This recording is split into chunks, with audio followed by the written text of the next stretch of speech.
Admiral Richard Hayes slammed his hand on the briefing table so hard the coffee cups rattled across the room. "Get that man out of my training facility."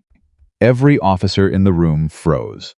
He was pointing at a single father, in a faded shirt, a man who had just, without looking through a scope, corrected a trained SEAL sniper's breathing pattern from 40 feet away. Nobody laughed anymore, because one of the senior instructors had gone pale. He had practicing on that man's forearm. Something that wasn't supposed to exist anymore. What was written on that tattoo, and why did it make a decorated admiral go completely silent? Drop your city in the comments right now. I want to see how far this story travels. And if you believe quiet men carry the loudest histories, subscribe to this channel because we tell the stories nobody else will. The morning Daniel Carter drove onto the grounds of the Naval Special Warfare Training Center in Coronado, California. He was running 4 minutes late, not because he overslept, because his 7-year-old daughter, Lily, had spilled orange juice on her school uniform right as they were walking out the door, and Daniel had spent 3 of those 4 minutes on his knees with a paper towel, telling her it was okay, telling her she looked beautiful anyway, telling her the stain would come out in the wash. He kissed her forehead at the school gate. She waved at him with both hands. He watched her disappear through the front doors before he got back in the truck. That was the kind of man Daniel Carter was in the year 2024. He drove a 2009 Ford F-150 with 190,000 miles on it. He packed his own lunch, usually a turkey sandwich, and an apple in a brown paper bag because he said it kept him humble. He wore the same rotation of 5 plain shirts, all of them faded from too many washes. He kept his hair short out of habit, not vanity. He wore no watch, no rings, no visible medals or unit patches or anything that might signal to a stranger what he had once been. To the world outside that training facility, Daniel Carter was a 47-year-old single father who worked a mid-level civilian job as a tactical instructor. To the world inside that training facility, he was largely invisible, and that was actually the way he wanted it. The Naval Special Warfare Training Center had a rhythm to it, a constant, grinding, purposeful rhythm that Daniel had known for over 2 decades. Even if the people inside it no longer knew him, candidates ran the grinder before sunrise. Instructors shouted corrections across the sand. The sound of controlled gunfire rolled through the shooting ranges from 7 in the morning until the light gave out. Daniel had been brought in 8 months ago through a quiet recommendation from a retired operator named Briggs, a man who owed Daniel a debt that neither of them ever talked about. The facility's director, Commander Walsh, had hired him without asking too many questions. He needed someone who could teach advanced sniper theory and tactical decision-making to candidates who thought they already knew everything. "You'll have full access to the range," Walsh had told him. "You'll report your own hours. You'll be evaluated on candidate performance, not politics." Daniel had accepted. He received no uniform, no rank insignia, no official military designation. He wore civilian clothes and showed up on time and did his job, and went home to make dinner for his daughter. That was the arrangement. For 8 months, it worked. Until the morning Admiral Richard Hayes arrived for the quarterly evaluation. Admiral Hayes did not arrive quietly. His motorcade pulled through the main gate at precisely 732 black SUVs and a command. And by the time he stepped out onto the tarmac in front of the facility's main briefing building, half the base had already straightened their backs and adjusted their cover. Admiral Richard Hayes was 61 years old, built like a man who had never stopped competing with the version of himself who graduated butt-ass chest in 19,988. He had 3 rows of ribbons on his chest, a jaw that looked carved from the cliffs of Coronado, and a reputation that preceded him by approximately 30 seconds in any room he entered. He had commanded SEAL teams. He had overseen classified operations in 4 different theaters. He had testified before the Senate Armed Services Committee on 3 separate occasions. He was, by any legitimate measure, one of the most decorated and feared flag officers in the history of naval special warfare. He also had a particular habit, one that his subordinates had learned to recognize, and his enemies had learned to dread, of sizing up every room he entered in the first 15 seconds, identifying the weakest element, and using it to establish control. He walked into the main briefing hall, shook Commander Walsh's hand, exchanged salutes with the senior officers, and then as his eyes swept across the assembled instructors, he stopped. His gaze landed on Daniel Carter. Daniel was standing at the far end of the row of instructors, faded gray shirt, old boots, no insignia, holding a cup of coffee in both hands like he was standing in his own kitchen. Hayes studied him for a moment, the way a man studies something that doesn't belong. "Walsh," Hayes said, not taking his eyes off Daniel. "Who is that?" Walsh cleared his throat. "That's Daniel Carter, sir. Civilian tactical instructor. He handles advanced sniper theory and civilian." It wasn't a question. Hayes walked toward Daniel slowly. The room reorganized itself instinctively, officers stepping back, creating a corridor, the way water parts for a stone.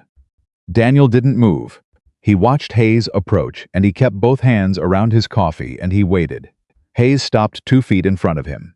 He looked Daniel up and down the old shirt, the worn boots, the plain face, the absolute absence of anything that declared rank or achievement or belonging.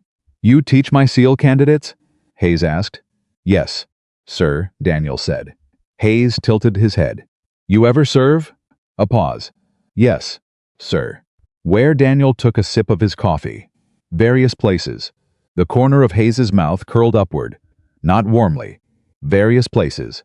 He repeated it the way you repeat something a child has said. He turned slightly, addressing the room, sharing the absurdity. "Various places." A few officers smiled. One young lieutenant actually laughed a short, sharp sound that he killed immediately when he remembered his professionalism. Hayes turned back to Daniel. "Tell me something, Carter." He stepped closer. Close enough that this was no longer conversation, it was confrontation. "What's your rank, Dad?" The room went still. Not the normal still of a professional environment. The particular, charged stillness of a room where everyone has just watched something cross a line, and everyone is waiting to see what happens next. Daniel looked at Admiral Hayes. His expression did not change. He did not flush. He did not straighten defensively. He did not grip his coffee cup harder, or shift his weight, or do any of the dozen small physical things that people do when they are humiliated. He just looked at Hayes with calm, dark, utterly unreadable eyes. "I don't have a rank, sir," Daniel said. "I'm a civilian instructor." Hayes let the silence sit for a moment, savoring it. Then he smiled the kind of smile that isn't really a smile, and clapped Daniel once on the shoulder. "Stick to what you know, Dad," he said. "Let the operators do the operating." He turned and walked back toward Commander Walsh, already moving on to the morning's agenda. Behind him, several officers relaxed. Several others exchanged glances. And one veteran Master Chief, a man named Ortega, who had been standing near the back wall with his arms crossed, watched Daniel Carter's face for a long moment. Ortega said nothing, but something in his expression shifted a small, careful recalibration, the kind a man makes when he suspects he's missing information. The morning evaluation began at 800. Admiral Hayes moved through the facility with his entourage, 3 senior staff officers, Commander Walsh, and a documentation team taking notes for the quarterly report. They observed Bud-esque candidates on the obstacle course. They reviewed training metrics in the tactical operations classroom. They walked the shooting range while groups of SEAL candidates ran timed qualification drills. Daniel followed at the appropriate professional distance. Present, available, largely ignored. He had been through enough evaluations in a different life, in a different uniform, to know how they worked. The Admiral was performing as much as observing. The numbers on the evaluation report were mostly determined before the motorcade ever rolled through the gate. What Hayes was really doing was asserting the natural order of things. Who commanded, who served, who mattered. Daniel understood that. He bore no resentment toward it.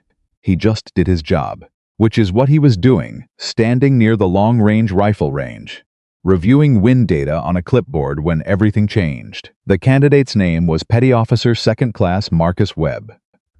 24 years old, 3 years in the Navy, 1 previous deployment.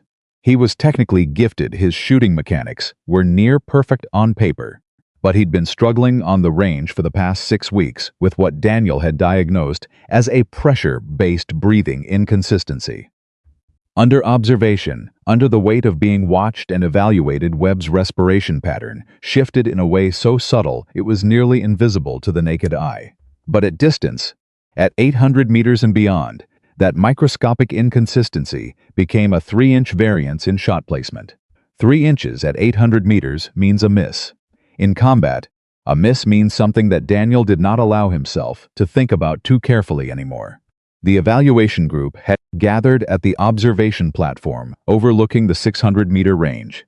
Webb was positioned at the firing line, going through pre-shot protocol for what would be a scored qualification round, in front of the Admiral's evaluation team. Daniel stood to the side. He watched Webb settle into position. He watched Webb's shoulders. He watched the almost imperceptible rise, the half-centimeter elevation in Webb's right shoulder that happened precisely 3 seconds before the candidate's trigger finger engaged.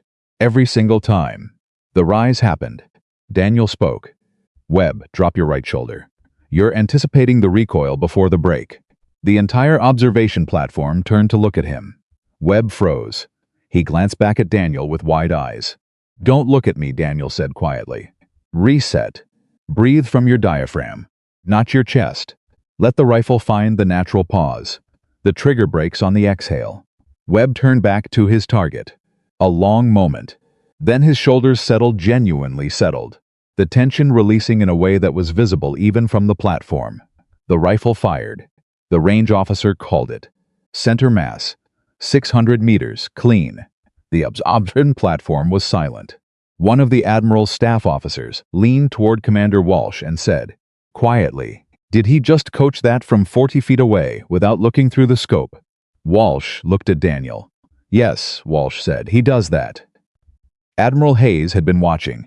He hadn't said anything, but he was watching with the particular focused attention of a man who has encountered something he doesn't have an immediate explanation for, and who has not yet decided whether that bothers him. Over the next 2 hours, it happened 4 more times. Not the same correction, each one was different. A muzzle cant a candidate didn't know he had. A trigger guard grip that was bleeding energy before the shot. A wind call that the range's computerized system had not yet processed when Daniel made it aloud. A positional error on a moving target drill that Daniel caught from a standing position 30 meters behind the firing line. Each time, the correction was specific. Each time the correction worked. Each time, the room around him got a little quieter. The younger candidates stopped smirking. The officers stopped exchanging sideways glances. Even the staff members from Hayes's entourage had stopped taking notes and started just watching. Hayes himself said nothing through any of it. But after the 4th correction, after Daniel called a wind shift, 2 full seconds before the sensor array updated, and 3 of the 4 firing line candidates who followed his adjustment landed center mass, Hayes pulled Commander Walsh aside. Daniel didn't try to hear what they were saying. He didn't need to. He'd had this conversation before, in different facilities, in different decades, under different names. He went back to his clipboard and his wind data. It was during the lunch break that things got complicated. The evaluation group had moved to the tactical classrooms, a large rectangular room with whiteboards along one wall and rows of chairs that smelled faintly of gun oil and dry erase marker. Hayes was reviewing a presentation on advanced overwatch positioning theory, delivered by one of the facility's senior instructors, a Navy lieutenant commander named Pfeiffer. Pfeiffer was good. Daniel had worked with him for 6 months and respected his technical knowledge. But Pfeiffer was presenting something incorrect. Not dangerously incorrect. Not maliciously incorrect. Just wrong.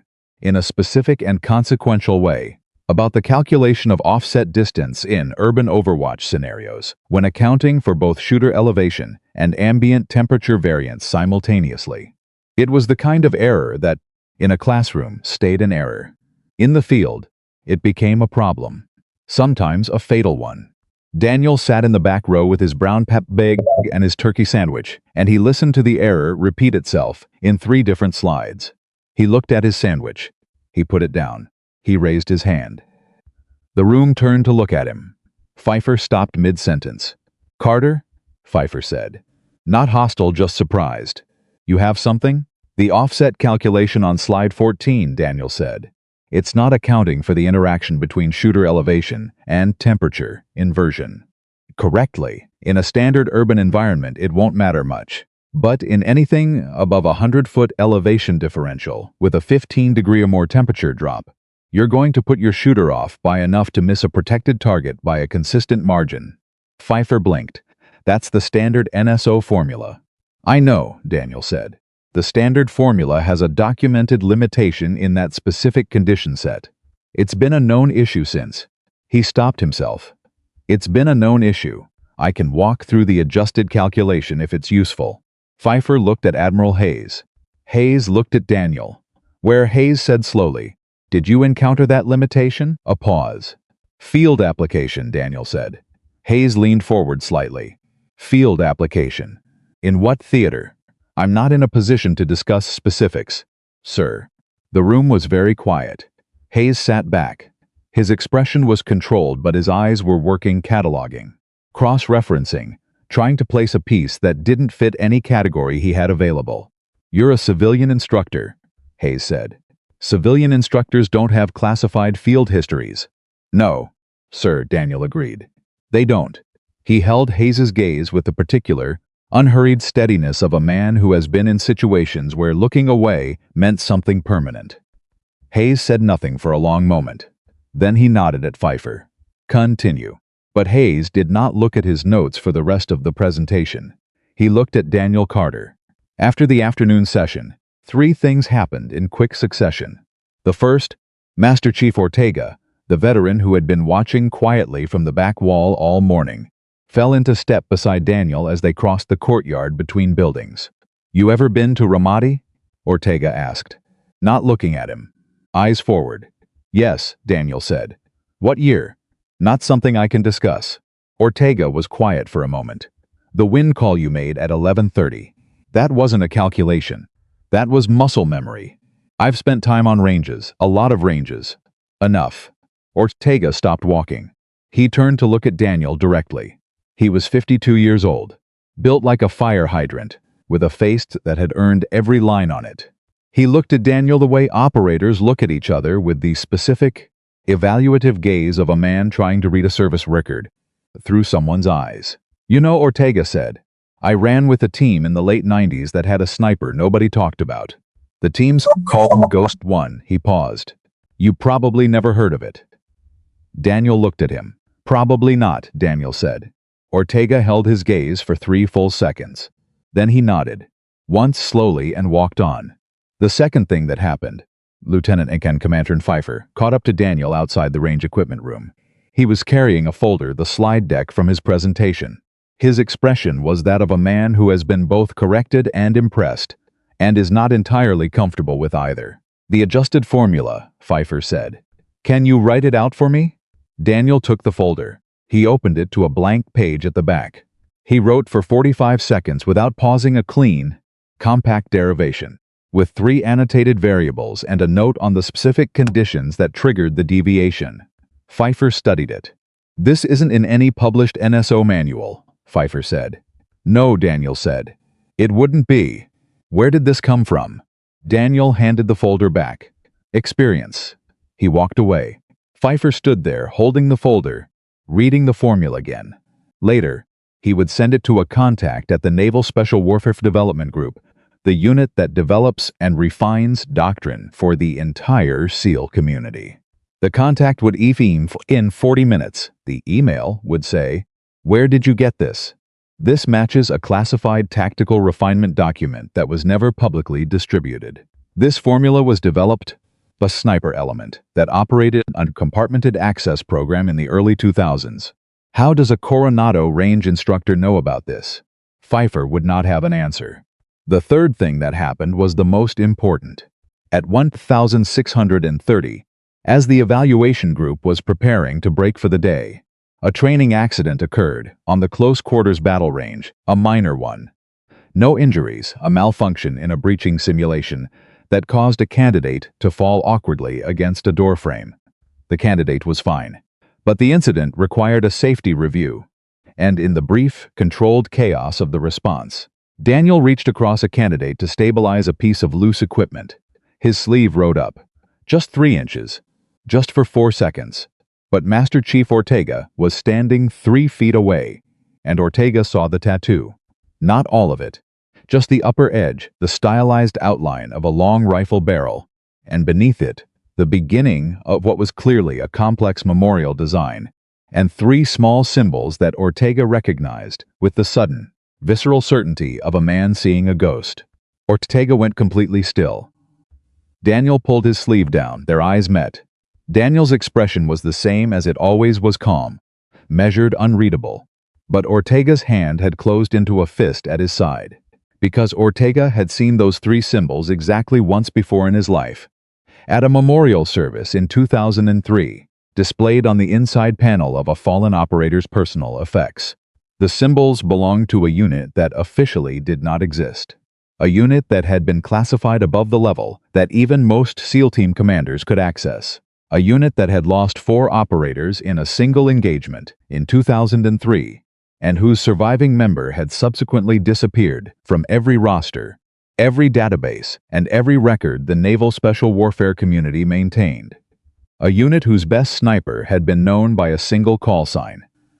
Ortega's mouth was dry. He looked at Daniel Carter, at his faded gray shirt, his old boots, his brown paper bag, sitting on a bench nearby, and he thought about a 7-year-old girl waving goodbye with both hands at a school gate. He thought about the kind of man who walks away from everything he's earned and everything he's known in order to be someone's father. He thought about the fact that Admiral Richard Hayes had stood in front of this man 6 hours ago and called him dad like it was an insult.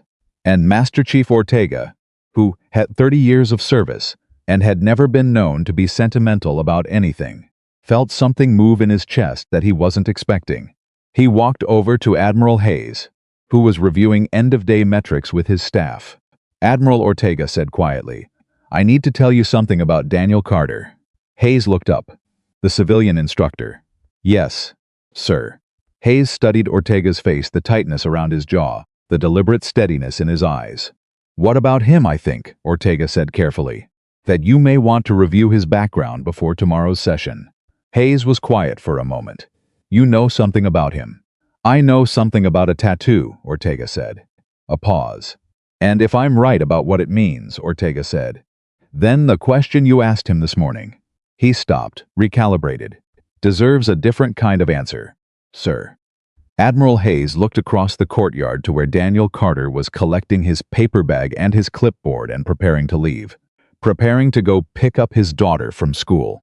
Preparing to go home and make dinner and help with homework and be, as far as the world was concerned, just a quiet man living a quiet life. Hayes watched him for a long moment. Something had shifted behind the Admiral's eyes. Not acknowledgement, not yet, but the first crack in certainty. The first real question. Who is this man? He didn't ask it out loud, but he would find out. By tomorrow morning, Admiral Richard Hayes would have made 3 phone calls. 2 of them would go to voicemail. The third would be answered by a senior official at a government agency whose name Hayes had not spoken aloud in 11 years. And that official would say 6 words. Just 6 words, in a voice that was quiet and precise and completely without drama. 6 words that would make Admiral Richard Hayes sit down in his chair and look at his hands. 6 words that would change everything. Hayes thought he understood about the man in the faded gray shirt. 6 words that explained why a legendary sniper had walked off every roster and disappeared into the life of an ordinary father. What were those 6 words? That is where the story truly begins. The 6 words Admiral Hayes heard over the phone that night were not delivered with drama. There was no weight in the government official's voice, no pause for effect, no attempt to soften what was being said. The man simply answered the question. Hayes had asked, "Who is Daniel Carter?" and responded the way career intelligence officials respond to questions they've been waiting years to never answer. "He's the one who came back." That was it. 6 words. Then a pause so long that Hayes checked his phone screen to confirm the call was still connected. "I need more than that," Hayes said. "No," the official said. "You don't." The line went dead. Hayes sat in his quarters on the Coronado base for 41 minutes. After that call ended, which was 41 minutes longer than Richard Hayes had sat still in any single location in the past decade. He was not a man who processed things slowly. He was not a man who second-guessed. He had built his career on the velocity of his decisions and the sureness of his read on people. He had read Daniel Carter completely wrong. He knew that now. What he didn't know, what the dead phone line had refused to give him, was the shape of how wrong he'd been, the dimensions of it, the weight. He picked up his phone and called Ortega. Ortega answered on the second ring. "The tattoo," Hayes said. "Tell me exactly what you saw." Ortega was quiet for a moment, not hesitating, organizing. There was a difference, and Hayes recognized it. 3 symbols on the upper forearm, Ortega said.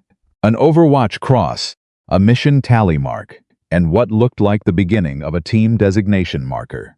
The style, the ink work, the placement, it matched the memorial kit from a classified unit commemoration I attended in 2003. I only saw the inside panel for about 30 seconds, but it's not something you forget. What unit? Hayes said. Another pause. Ghost Recon Team 7, Ortega said. Sir, Hayes closed his eyes. Ghost Recon Team 7 was not a name that appeared in any accessible Naval Special Warfare database. It was not a name that appeared in any unclassified after-action report, any congressional briefing summary, or any official unit history. It was a name that existed in one place, a compartmented access program so tightly controlled that even Hayes, with his clearance level, had only encountered it as a reference code in a broader intelligence summary from 2004. He'd seen the code, he'd seen the associated casualty figure, 4 operators killed, 1 surviving. He'd seen the notation that the surviving operator had been medically cleared, debriefed, and subsequently removed from all active rosters. He had not seen a name. Nobody below a very specific pay grade had seen a name. And now that name was apparently Daniel Carter. And Daniel Carter was currently at home, 23 minutes away, making dinner for his 7-year-old daughter. Hayes stared at the wall of his quarters for a long time. Then he picked up his cover and walked back to the operations building because he needed to see the man's training file, and he needed to see it right now.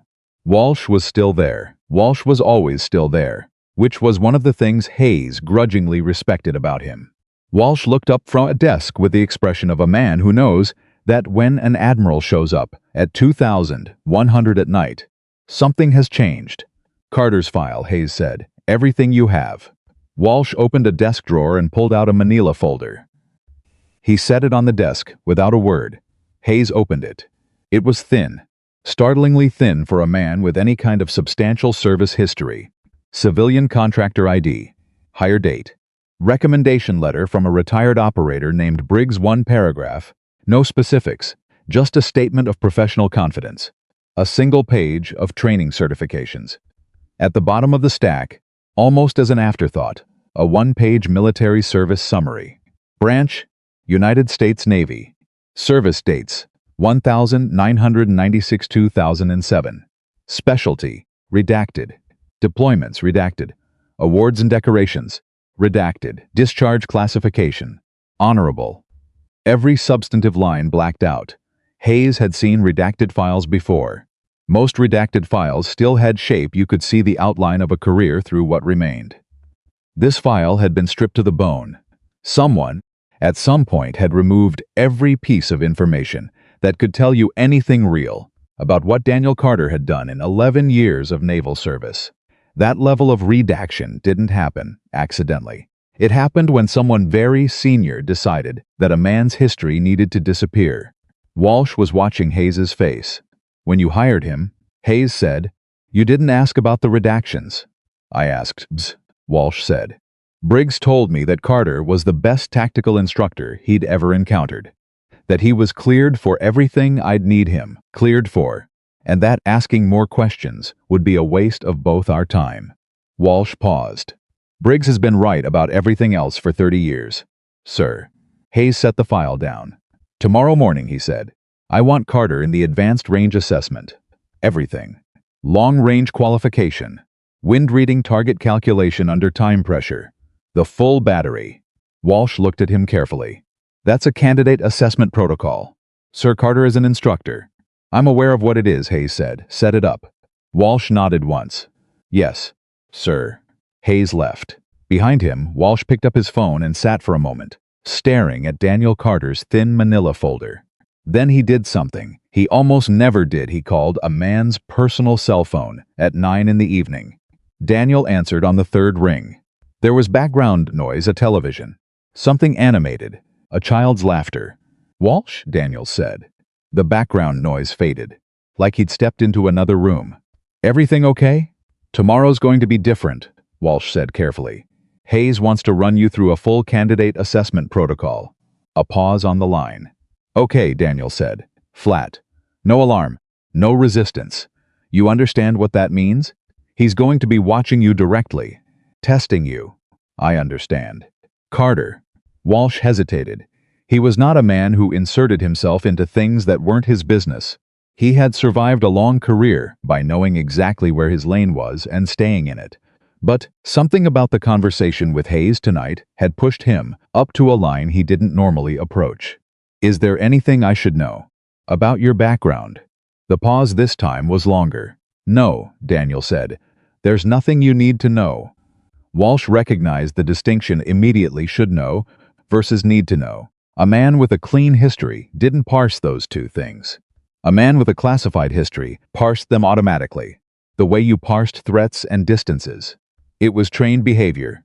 It was the behavior of someone who spent years knowing that what you revealed and what you withheld had consequences. "Get some sleep," Walsh said finally. "Tell Lily good night," Daniel said. And Walsh heard a small voice in the background say something bright and unintelligible. And Daniel's voice shift into something entirely different, softer, warmer, closer, as he stepped back into the room where his daughter was watching cartoons. Walsh put the phone down. He sat for a moment with his hands flat on his desk. Then he said quietly, to no one in particular, "Who the hell are you, Daniel Carter?" The next morning arrived fast and cold the way Coronado mornings do. The marine layer sitting low and thick over the water, the air tasting of salt and diesel. From the harbor, the base was already running when Daniel pulled through the gate at 712, 4 minutes earlier than his normal arrival. He had dropped Lily at school at 650. She had not spilled anything. She had kissed his cheek and told him his shirt was boring, and he had laughed and told her she was right. He had watched her go through the school doors, same as always, both hands waving. He parked the truck and walked toward the range. Master Chief Ortega was already there, standing near the equipment shed with a coffee. He watched Daniel cross the parking area. "You know what today is," Ortega said. It was not a question. "Walsh called me last night," Daniel said. Ortega nodded. He handed Daniel a second coffee, which he had apparently brought for exactly this purpose. "Hayes is going to push you." "I know." He requested the full battery. "Wind assessment, positional qualification, the timed moving target sequence." "I know." Ortega was looking at him the way he'd been looking at him since the moment on the range the day before, when he'd caught the edge of the tattoo with that careful, contained intensity of a man who is trying to reconcile two versions of the same person into a single coherent image. "I'm not going to ask," Ortega said. "Good," Daniel said. "But I want you to know something." Ortega looked down at his coffee for a moment, then back up. "Yesterday, when Hayes asked you what your rank was, I saw your face." Daniel said nothing. "You didn't flinch," Ortega said. "Most guys, even guys with solid records, they flinch a little when someone takes a shot like that in front of a room full of people. You didn't move. You just—" Ortega paused, searching for the word. Absorbed it, like it was background noise. "It was background noise," Daniel said. "That's either a man who doesn't care about his reputation," Ortega said, "or a man who already has a better one than anyone in that room could take from him." Daniel took a sip of his coffee. "How's the wind this morning?" he asked. Ortega checked the range indicators.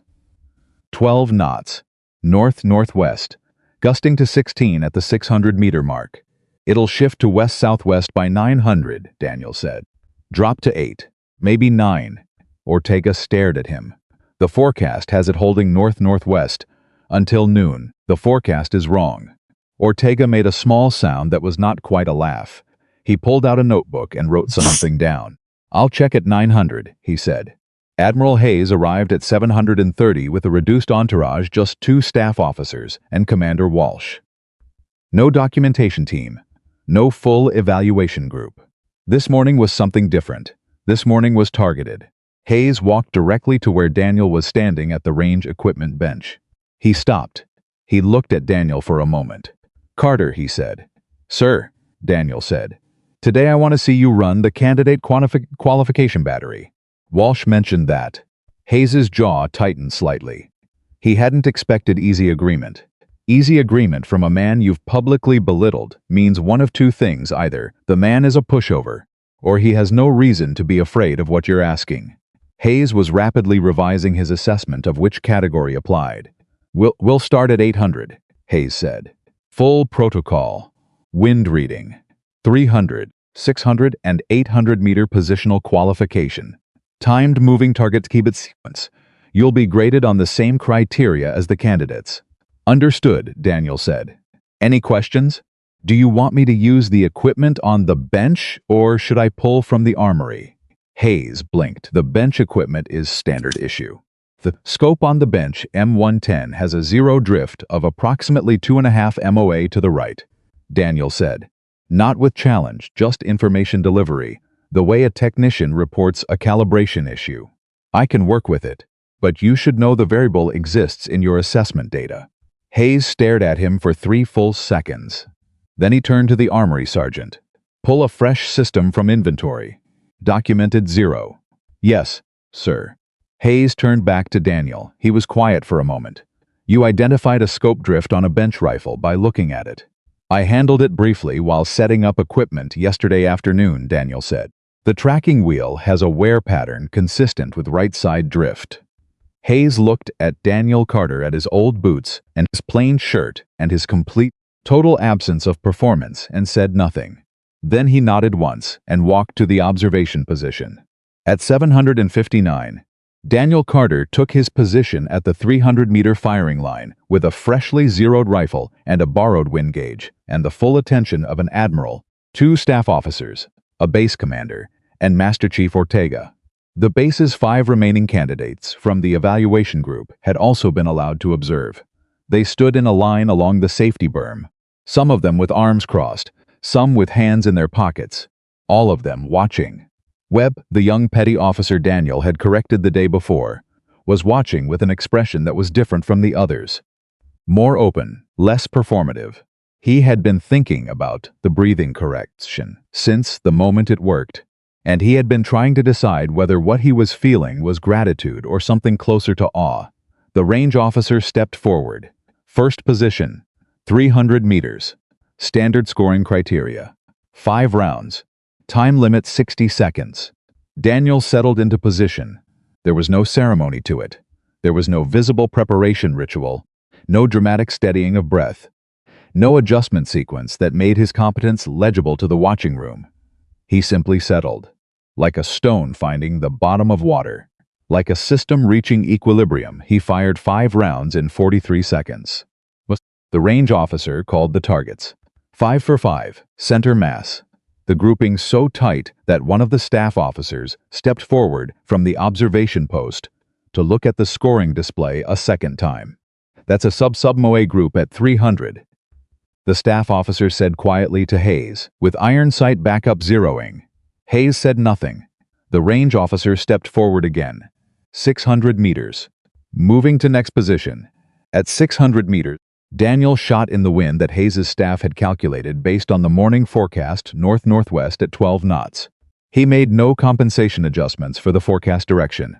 Instead, he held a compensation pattern that, to the trained eyes watching, appeared to be calculating for a slightly different wind vector. He fired. 5 for 5. The staff officer checked the chronometer. 41 seconds. Ortega, standing to the side, looked at his watch. It was 847. He checked the range wind indicators. The north-northwest marker had just begun to oscillate. The west-southwest marker was starting to climb. He wrote in his notebook, 847.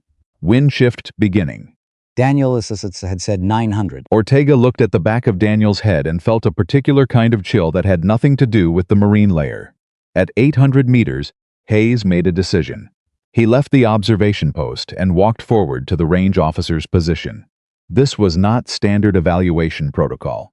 This was Hayes inserting himself directly, because he needed to see something up close that the observation post was not giving him. He stopped 10 meters behind Daniel's firing position. Daniel did not acknowledge his presence, did not turn, did not adjust. 800 meters, the range officer called. Timed moving target sequence.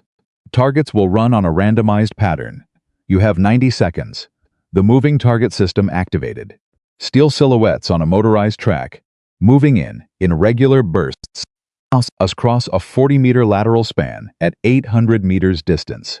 Hayes watched Daniel's body. He was looking for something the physical tells of trained expertise that distinguished a gifted shooter from an elite one. He knew what elite looked like. He'd served alongside enough of them. What he saw in Daniel Carter's body over the next 83 seconds was something he had only seen twice in his career. The first time was at a classified demonstration in 2001, conducted by a sniper unit whose name he was never told. Daniel engaged 7 targets in 83 seconds. 7 hits. The range officer stood still for a moment after the last call. Just a moment. The kind of pause a professional makes when he's seen something that recalibrates his baseline. 7 for 7, the range officer said. 800 meters. Moving targets, wind variable conditions. 83 seconds. Nobody on the range spoke. Webb, standing along the safety berm, had stopped crossing his arms. His hands were at his sides. His mouth was open slightly. One of the SEAL candidates next to him, a tough kid from Georgia named Tanner, who had been the most vocal skeptic of the civilian instructor, was staring at the scoring display with an expression that had moved through disbelief and come out the other side into something quieter. "Is that," Tanner said slowly, "is that a range record?" The range officer checked his record sheet. "Current facility record for this sequence," the range officer said, with the careful neutrality of a man reporting pure data, "is 747 at 91 seconds. He looked at the chronometer. The previous record was held by a SEAL Team 6 candidate in 2019. 83 seconds, Tanner said. Yes, the silence that followed was different from any silence the range had held that morning. It had texture to it, the specific texture of a room full of trained professionals who have just been forced to rearrange what they think they know. Admiral Hayes was standing 10 meters behind Daniel Carter. Daniel had set down the rifle and was sitting up from the firing position. He stood. He checked the action, cleared it, set the safety. Standard protocol, executed with the exact automatic precision of someone who has done it 10,000 times. He turned around. He found himself face to face with Admiral Hayes. They stood 4 feet apart. Hayes looked at him. Daniel looked back. "You didn't tell me," Hayes said quietly. Not accusatory, almost private. Like this was a conversation for 2 people, and the 15 others on the range didn't exist. "You didn't ask," Daniel said. Hayes held his gaze for a moment. "I asked what your rank was." "That's a different question." Hayes was quiet. Around them, the range was so still that the distant sound of the harbor was audible, the low, rhythmic pull of water against the seawall half a mile away. "Who are you?" Hayes said. Not loudly, not with the authority of a flag officer conducting an evaluation. Just a man asking a real question, stripped of theater, standing in front of someone he'd misjudged and was only beginning to understand the dimensions of that mistake. Daniel held his gaze for a long moment. He looked down. He looked at his boots. Then he looked back up. "Right now," Daniel said, "I'm a civilian instructor who's going to be late, picking up his daughter from school if we stay here past 1,500. Something moved across Hayes's face. Not amusement, not exactly. Something more complicated. The expression of a man encountering a truth that is simultaneously simple and vast. Like standing at the edge of something and only just realizing how far down it goes. "All right," Hayes said quietly. He stepped back. He turned and walked towards the observation post, and he did not look at his staff officers, and he did not ask the range officer for the formal assessment sheet, and he did not say anything at all until he was back at the post and had his back to the range. Then, quietly to no one in particular, Walsh, "Get me everything the NSO Records Office has on a classified unit designation. Ghost Recon, Team 7. Whatever you can access."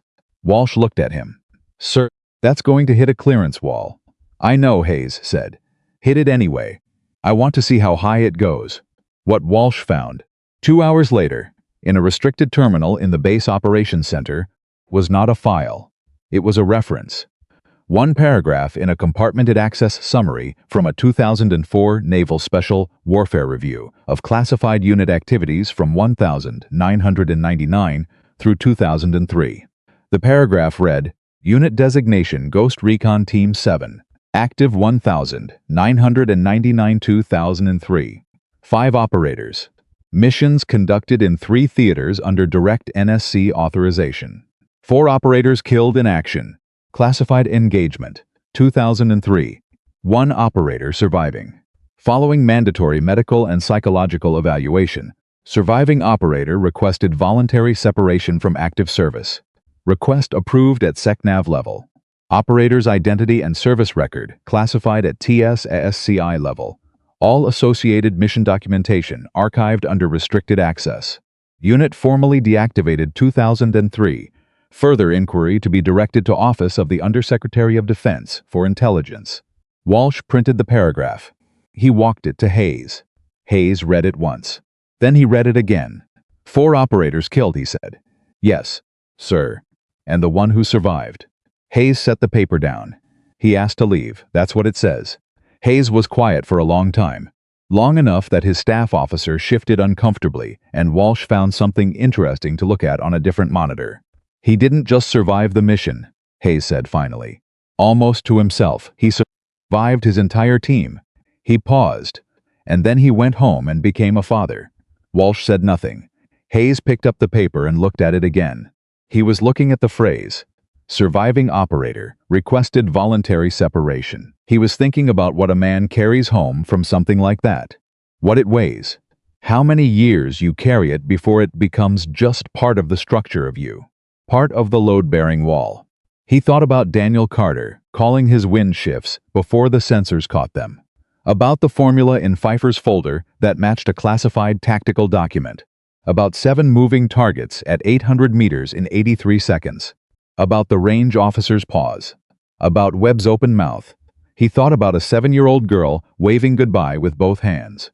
Where is Carter now? Hayes asked. He went back to his standard afternoon session, Walsh said. He's running a tactical decision-making shop with 4 of the candidates. Which candidates? Walsh checked. Webb, Tanner, Kowalski, and Park. Hayes nodded slowly. He looked at the paragraph on the paper one more time.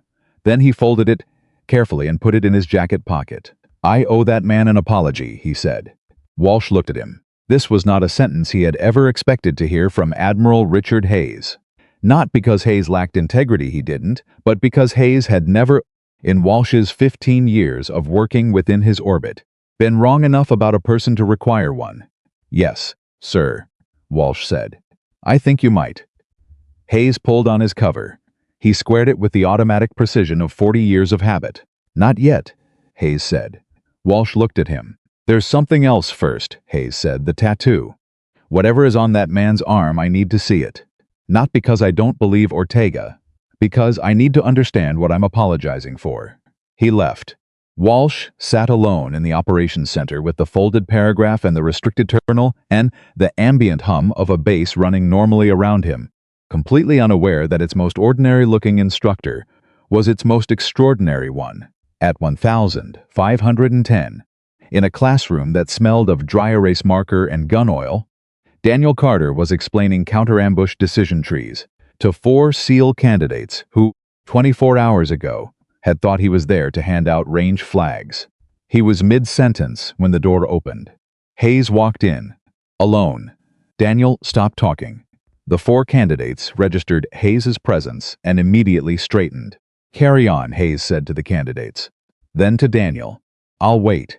Daniel looked at Hayes for 1 beat. Then he finished his sentence.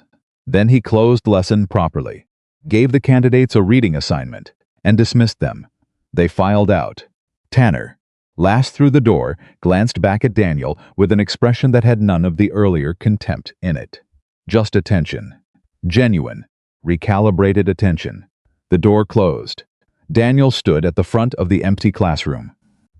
Hayes stood near the back. The distance between them was 12 feet and something much harder to measure. "I want to see your arm," Hayes said. Daniel didn't ask why. He didn't hesitate. He rolled up his left sleeve. Hayes crossed the room. He stood in front of Daniel and looked at the tattoo. And then he stood there for a very long time.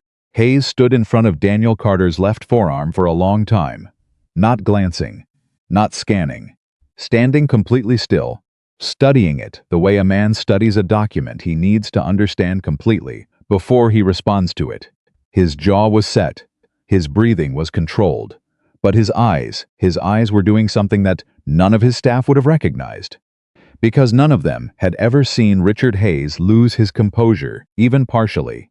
And what was happening behind those eyes right now was the closest thing to it that existed. The tattoo began just below the elbow and ran almost to the wrist. At its center was a long rifle silhouette, not stylized, not decorative, but precise, drawn with the exactness of someone who understood the weapon's geometry intimately. Around the rifle, in concentric arrangement, were mission markers. Small symbols, each one distinct, each one placed with deliberate intention. Dates, coordinates rendered in partial notation. Hash marks in two different colors, black for missions completed, red for something else that Hayes understood immediately and did not want to look at directly.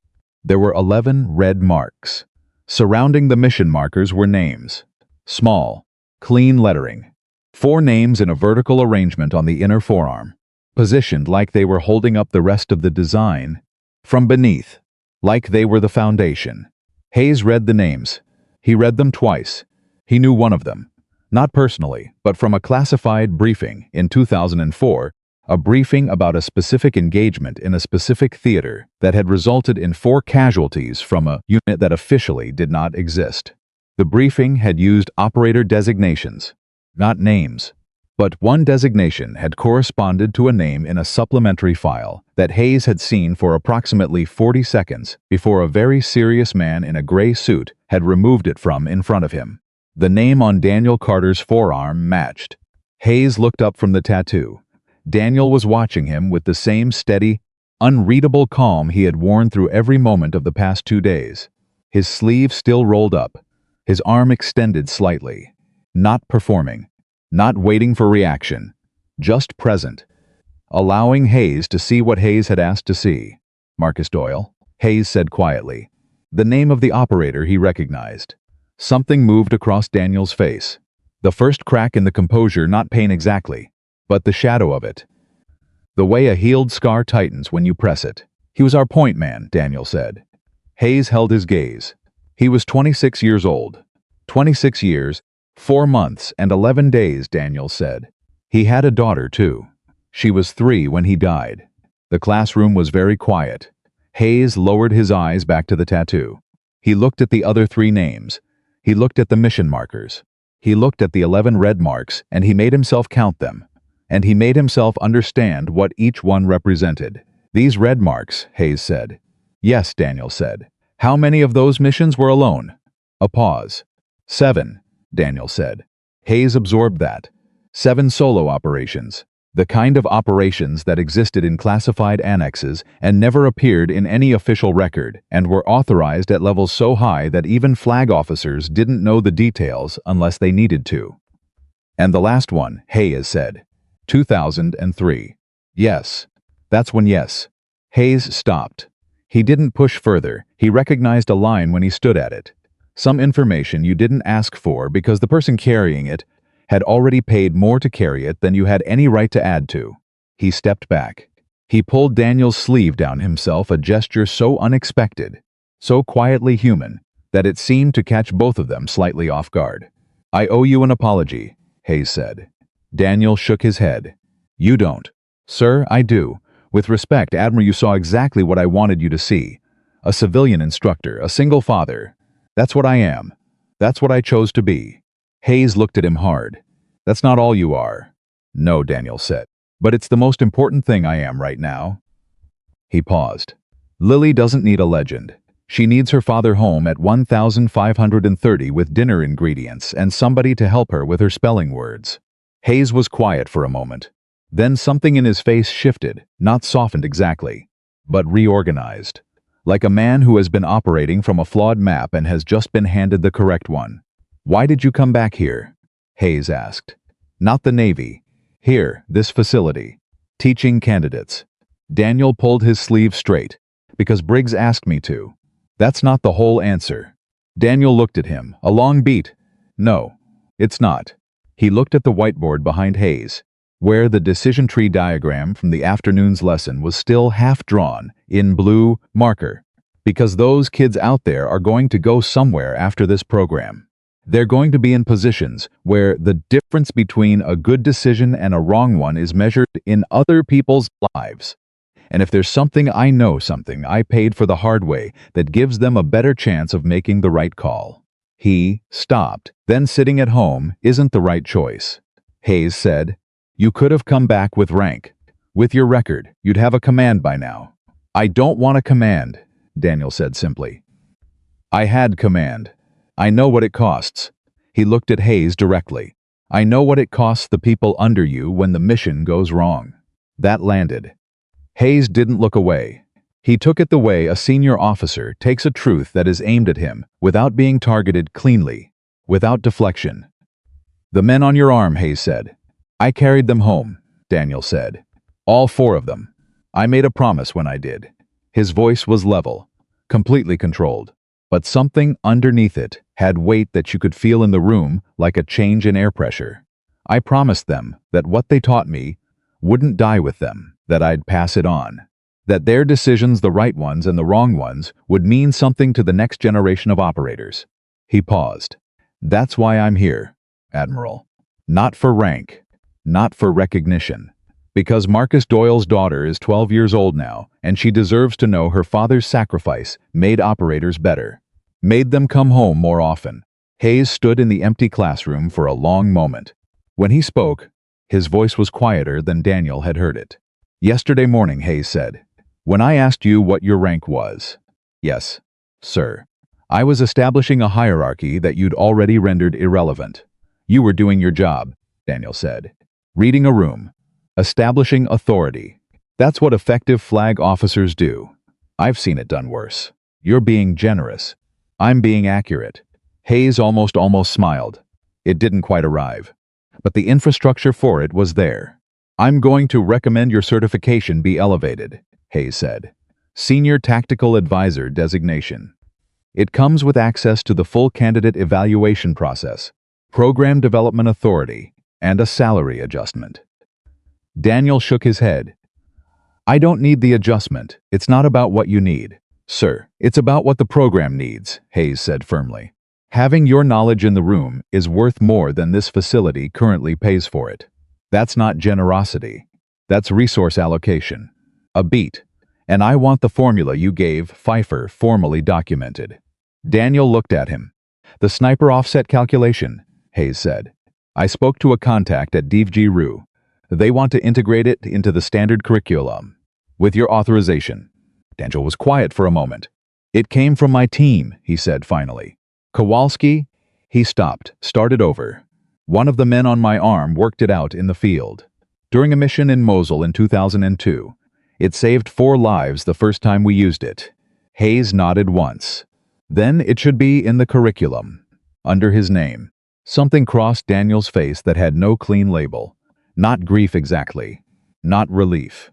Something that lived in the space between those two things, in the territory where a man is reminded that the people he lost still have the power to give things to the world. "I'll write it up," Daniel said. "Good." Hayes picked up his cover from the desk where he'd set it when he came in. He squared it on his head.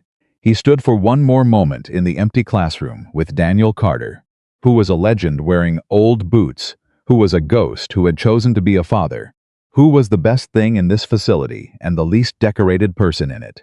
"One more question," Hayes said. "Sir, the wind this morning." "Your 900 call." Daniel almost smiled. "Southwest at 8.5 knots.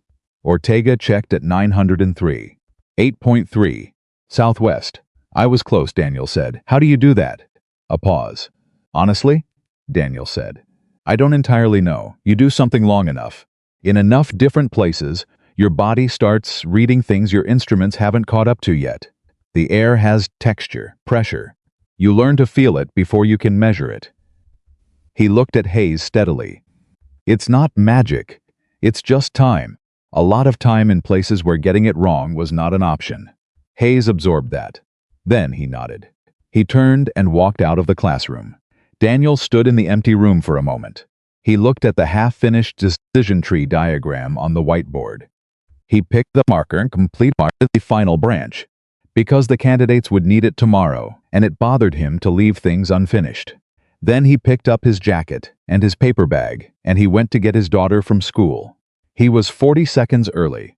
Lily came through the school doors at exactly 1532 and saw him and ran the last 20 feet. He caught her. He held her longer than he usually did, which she noticed because she was 7, and she noticed everything. "Dad," she said into his shoulder. "You're squishing me." "Sorry," he said. He set her down. He smoothed her hair. She looked up at him with her mother's eyes and her mother's directness. "Are you okay?" "Yeah." "Bug," he said. "I'm great." She studied him for another second, that particular child's assessment that cuts directly through whatever adult performance surrounds it, and apparently decided he was telling the truth, because she took his hand and started pulling him toward the truck. "We're having pasta tonight," she informed him. "Are we?" "I already decided." "When did you decide?" "At lunch. And you're just telling me now."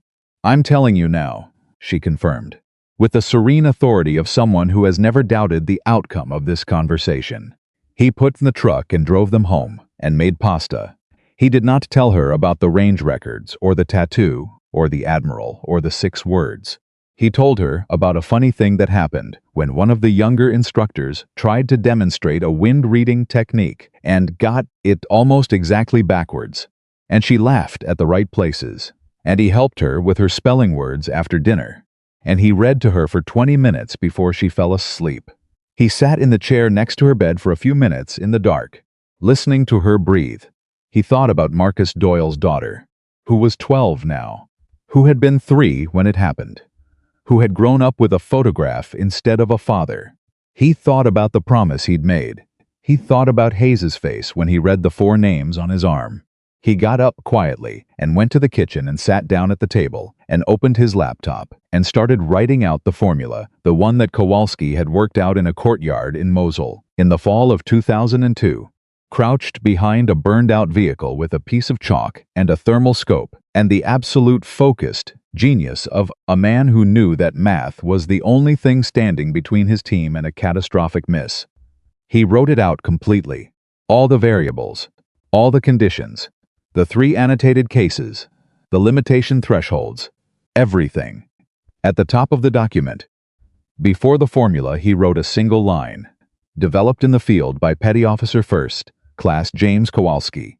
SEAL Team, Ghost Recon Unit 7, Mosul, Iraq, October 2002. All credit belongs to him. He saved the document. He stared at the screen for a moment. Then he closed the laptop and went to bed. The next morning, Admiral Hayes gathered the complete evaluation group. Not for a briefing, not for a standard morning assembly.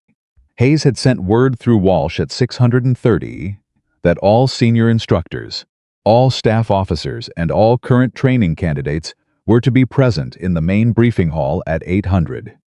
No agenda distributed, no stated purpose. When you wore 3 rows of ribbons and you sent that kind of summons, people showed up. 63 people filed into the main briefing hall by 755. They stood in loose professional arrangement and exchanged the quiet, sideways communication of people who don't know what's coming but are trying to read it from the energy of the room. Daniel Carter walked in at 758 and took a position near the back wall, the same position he'd occupied for 8 months present, available at the edge of things. Ortega was already there. He caught Daniel's eye across the room. His expression said, "I know what this is." Daniel's expression said, "I don't." Ortega's expression said, "You will in a minute." Admiral Hayes walked in at exactly 800. He took position at the front of the room without ceremony. He looked at the assembled group for a moment. 63 people at various stages of readiness, professionalism, and quiet apprehension. His gaze traveled the room the way it always did, systematic, complete, landing briefly on each section before moving on. It stopped when it reached the back wall, when it reached Daniel Carter. Hayes held that for a moment. Then he looked at the room as a whole. "Yesterday morning," Hayes said, "I asked an instructor in this facility a question." His voice was even. Command carry, without volume, the kind of voice that doesn't need a microphone, because the authority in it fills space naturally. I asked him what his rank was. The room was very still. I asked it the way I've asked similar questions before, to establish context, to understand who I was dealing with. He paused. The problem was I thought I already knew. Webb, standing in the second row of candidates, did not move. He was watching Hayes with complete attention, the way you watch someone when you understand that what they say next matters. "What I knew," Hayes continued, "was that I was looking at a civilian, a man without insignia, a man who packed his own lunch and drove old truck and had no visible markers of service or achievement." Another pause. I decided, based on what I could see, what kind of man he was. The silence in the room had a specific quality now, the quality of people who are realizing, before the conclusion is stated, where the conclusion is going. "I was wrong," Hayes said. Nobody moved. The man I dismissed as a single father with no rank is one of the most decorated operators in the classified history of naval special warfare. Hayes let that sit for 3 full seconds. He holds range records in 3 different facilities. He developed tactical doctrine that is currently being integrated into DVGRU curriculum. He survived a classified engagement that took 4 of his teammates, 4 men he carried home himself, and then he walked away from every honor, every promotion, every recognition he'd earned, because his daughter needed a father more than the Navy needed another operator. At the back of the room, Tanner, the candidate from Georgia, who had been the most vocal skeptic 2 days ago, was standing very straight. His jaw was tight. He was not the kind of young man who showed emotion easily, and he was working hard right now. Hayes looked toward the back wall. "Carter," he said. Daniel looked at him. Front and center. A beat. Daniel walked forward. The room reorganized around him as he moved, people stepping back slightly, creating space. The automatic physical response of a group that is recalibrating its understanding of someone. 60 seconds ago, Daniel Carter was the guy in the faded shirt at the back of the room. Now he was something the room didn't have a clean category for yet. He stopped in front of Hayes. They stood face to face. Hayes reached into his jacket pocket and removed a folded piece of paper. He unfolded it. It was the paragraph, the restricted terminal printout from the night before, the 1-paragraph classified summary of Ghost Recon Team 7. Hayes held it for a moment without reading it aloud. "I can't show the room this document," Hayes said. "It's above most clearance levels in this building, but I can tell you what it says." He looked at Daniel directly. "It says that 1 operator survived, that he requested separation, that he was approved at the Secretary of the Navy level. A beat. It doesn't say why he left. It doesn't say what he carried out of that engagement. It doesn't say what it cost him." Daniel said nothing. "So I'm going to ask you directly," Hayes said, "in front of this room." He held Daniel's gaze. "Why did you leave?" The room held its breath. Daniel stood for a moment. He looked at Hayes. He looked at the 62 other people in the room, the candidates, the officers, the instructors, the staff. Webb in the second row, Tanner with his tight jaw, Ortega against the wall, with his arms crossed and his eyes steady. He looked at the floor for a moment. Then he looked up. "My wife called me the morning after the mission," Daniel said. His voice was completely level, quiet enough that the people in the back leaned forward slightly. "She didn't know where I'd been, or what I'd been doing. She never knew the specifics, but she heard something in my voice that morning that scared her. She told me later she'd never heard that sound before, that it didn't sound like me." He paused. "She was right, it didn't." Another pause. She said, "Whatever happened, she needed me home. Really home. Not halfway there home. Not 1 foot in the mission home." He stopped. "I told her I'd come back." The room was absolutely silent. 2 months later, Daniel said, "She was diagnosed, aggressive, fast." He didn't use the word for it, but everyone in the room knew the shape of what he was describing. She had 14 months, and then she had less than that. A breath. I separated in the middle of her treatment. I was there for every appointment, every hospital visit, Every bad night. And when she was gone, he stopped again. He looked at the floor, he looked up. Lily was 4 years old, and I was the only person she had left. He looked at Hayes.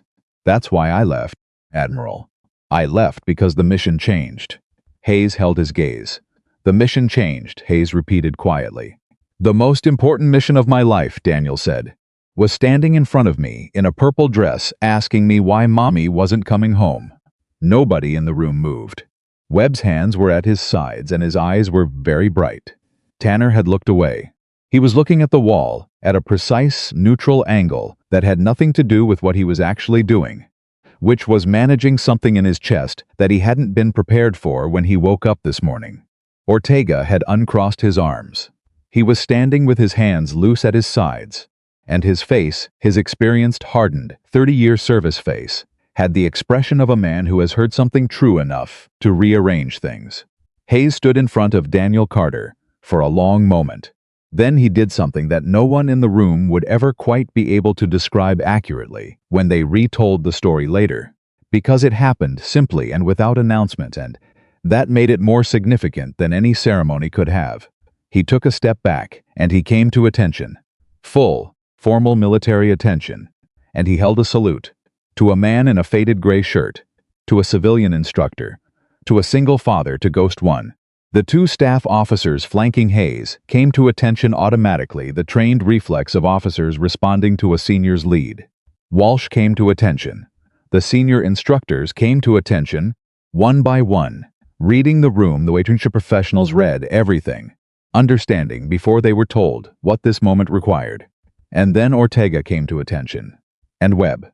And Tanner, with his tight jaw and his recalibrated world, came to attention and held his salute, like it was the most important thing he'd ever done. One by one, 62 people in that room came to attention and raised their right hands. Daniel stood in the center of it. He didn't move for a moment. Then, slowly, he reached up. He straightened his faded gray shirt, he squared his shoulders, with the automatic precision of 11 years of muscle memory that doesn't entirely leave a man, regardless of how many years he's spent being someone else. And he returned the salute. Not with ceremony, not with performance, with the quiet, total steadiness of a man who has earned everything in this moment and wants none of it, and is accepting it anyway, because the 4 names on his arm deserve the acknowledgement, even if he does not seek it for himself. Hayes held the salute for 5 full seconds. Then he lowered it, and the room breathed again. Hayes looked at Daniel for one more moment. Just 2 men in a room full of people, standing at the place where an apology had become something larger than either of them intended. The question I should have asked you Tuesday morning, Hayes said quietly, was not what your rank is. He paused. It was what you know, and whether you'd be willing to share it. Daniel looked at him steadily. I'm already here, Daniel said. Hayes nodded, and the smallest, most real, most completely unperformed expression crossed his face, not a smile exactly, but the thing that exists just before one, in the moment when something lands, and a man hasn't decided yet how to hold it. Yes, Hayes said. You are. In the back pocket of Daniel Carter's mind, 4 names were present the way they were always present, not as loss, not as grief alone, but as company.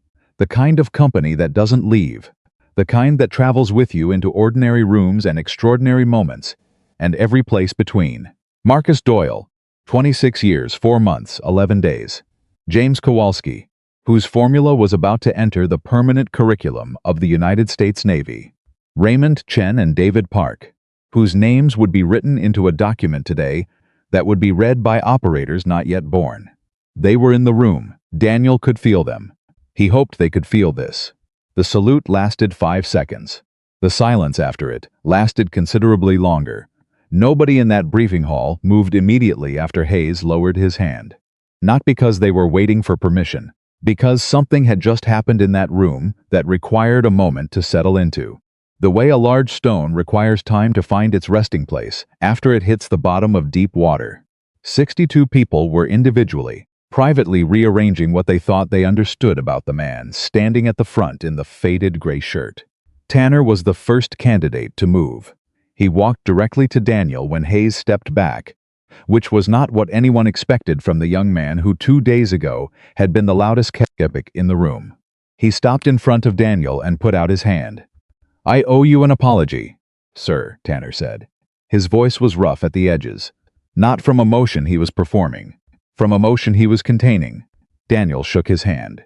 "You don't. Yesterday on the range I said." "I know what you said," Daniel told him. "You were making an assessment based on available information. That's what you're trained to do." He held Tanner's gaze. "The lesson isn't that you were wrong to assess. The lesson is to stay open to new information when it arrives. You just did exactly that." Tanner blinked. He hadn't expected to be defended by the man he'd underestimated. "Yes, sir," he said. Webb came next. Then Kowalski's namesake, a candidate named Park, who had no connection to the man on Daniel's arm, but who wore the same last name and couldn't quite look Daniel in the eye because of it, which Daniel noticed and gently resolved by using his first name twice in the next 30 seconds until Park's shoulders came back down. Ortega came last. He waited until the candidates had moved off, until the staff officers had dispersed toward Walsh for the day's logistics, until it was just the two of them standing near the front of the emptying room. He looked at Daniel for a long moment. "Ghost 1. Ortega said quietly. Daniel said nothing. "I was in Ramadi in 2002, Ortega said. "November. Overwatch operation. Route Michigan. We had a sniper on our side of the ridge that none of us ever saw. Never got a call sign. Never got a face. But he pulled a shot from somewhere around 1,100 meters that saved my entire element when our primary route collapsed." Ortega paused. "I wrote it in my after-action report. My CO told me to remove it because the asset wasn't officially there." Another pause. "I removed it, but I never forgot it." Daniel looked at him. 1,140 meters, Daniel said quietly. The shot was uphill, crosswind, 13-knot gust out of the northwest. I had 4 seconds from target acquisition to engagement window. Ortega stood very still. "You made that shot," Ortega said. "Your element had 14 men," Daniel said. "You were the senior NCO. You were the one who pulled them left when the route collapsed instead of right, which was the instinctive direction. If you'd gone right, the shot wouldn't have mattered." He looked at Ortega steadily. "You saved your own men, Master Chief. I just kept the door open long enough for you to do it." Ortega said nothing for a long moment. His hand came up. Not a salute, just a firm grip on Daniel's shoulder. The kind of acknowledgement that exists between men who understand things that don't translate into formal gesture. "It's good to know your name," Ortega said. "It's good that you remember," Daniel said. Then they walked out of the briefing hall into the California morning and went back to work. Because that was what both of them did. That was who both of them were. The next 72 hours moved at a different speed than any period Daniel had experienced since returning to the facility 8 months ago. Hayes didn't leave after his evaluation was technically complete. He extended his Coronado stay without public announcement, without explanation to his staff beyond logistical instructions.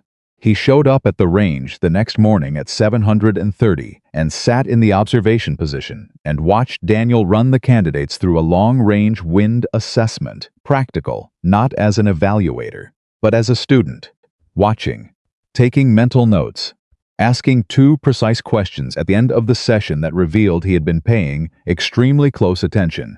Daniel answered both questions fully. He didn't modulate the technical depth of his answer based on Hayes's rank. He spoke to him the way he spoke to the candidates directly, without condescension and without inflation, simply giving the information as completely as he knew it. Hayes absorbed everything and said, "Same time tomorrow?" "I'll be here," Daniel said. That evening, Walsh called Daniel into his office. Walsh had the expression of a man carrying news he's not entirely sure how to deliver, which was unusual because Walsh was typically precise in his communication. "Devru sent formal confirmation," Walsh said. He slid a printed email across his desk. "They want to integrate Kowalski's formula into the official sniper curriculum. They're asking whether you'd be willing to come up Tandem Neck for a 3-day consultation. Present the material, answer questions from their training cadre, work through the implementation parameters." Daniel picked up the email and read it. "They're attributing it correctly?" he asked. First line of the integration document, Walsh confirmed. Petty Officer First Class James Kowalski, Ghost Recon Unit 7, Mosul 2002. It's documented. Daniel set the email down. He was quiet for a moment. When do they need an answer? End of the week. I need to arrange care for Lily. Walsh nodded. He had expected this. He had also, without mentioning it to anyone, already quietly identified 2 solutions for the childcare gap. Because Walsh had been doing this job long enough to understand that some logistical problems were worth solving preemptively, he pushed a second piece of paper across the desk, a contact name and number for a base family support coordinator who had worked with single-parent service members for 15 years. Daniel looked at the paper. He looked at Walsh. "Thank you," he said. Walsh shrugged. "Don't make it a thing." "It is a thing." "It's resource allocation," Walsh said, which was close enough to what Hayes had said 2 days ago that Daniel almost smiled. He called the coordinator that evening, after Lily was in bed. He arranged care. He called Dam Neck and confirmed the consultation.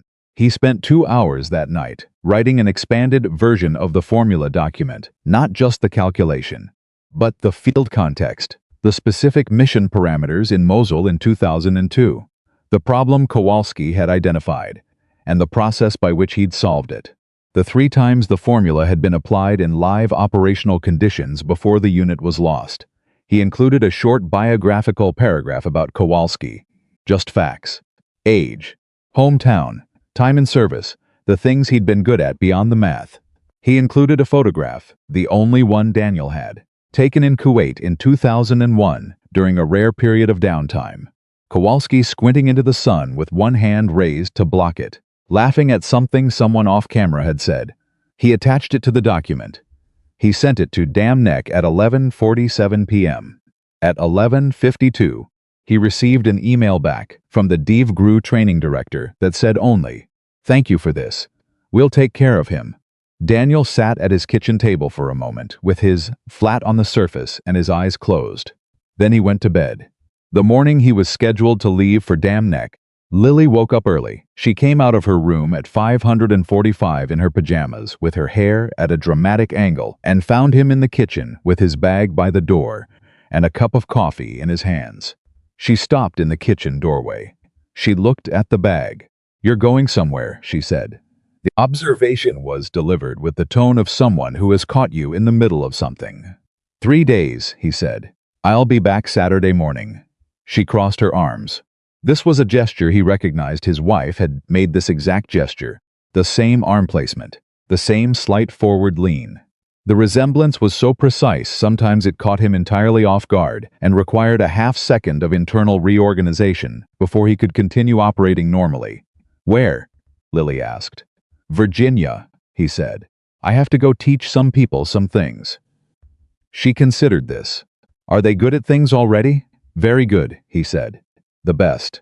But there are some things they could be better at." She thought about that for a moment, with the serious deliberation of a 7-year-old who takes teaching seriously because she has a teacher she trusts. "Okay," she said finally, like she was granting permission, like this had been her decision to authorize. "Thank you," he said, completely without irony. She came over and hugged him around the middle. He held her there for a moment, her head against his ribs, her arms around him. The slight weight of her, the most grounding thing in his life. "Mrs. Patterson is picking you up from school," he said into her hair. "She'll have dinner for you. Wednesday and Thursday." "I've written everything down on the kitchen calendar." "Does she make the right pasta?" Lily asked. "I'll call her and tell her to make the right pasta. Tell her no onion pieces. Onion pieces are wrong. I will communicate your position on onion pieces." She pulled back and looked up at him. Her mother's eyes. Direct, clear entirely without pretense. "Dad," she said. "Yeah, Bug. The people you're going to teach." She paused. "Working through something. Are they going to be safe because of what you teach them?" He looked at her for a moment. Sometimes, she said, things that moved through every layer of composure he'd built and landed somewhere very deep, and he had to breathe for a second before he could respond. "Yes," he said. "That's the idea." She nodded. Like that settled it. Like safe was the correct answer. And now everything was in order. "Okay," she said. Bring me something. Something from Virginia. Something good. I'll do my best. She went back to bed. He stood in the kitchen for a moment, looking at the empty doorway where she'd been, and then he picked up his bag and drove to the airport. Dam Neck was different from Coronado in the specific way that Tier 1 facilities are different from standard training centers. Not louder, not more aggressive, but denser. The concentration of capability in a smaller space. The particular quality of attention that elite operators bring to a room when they've chosen to give it.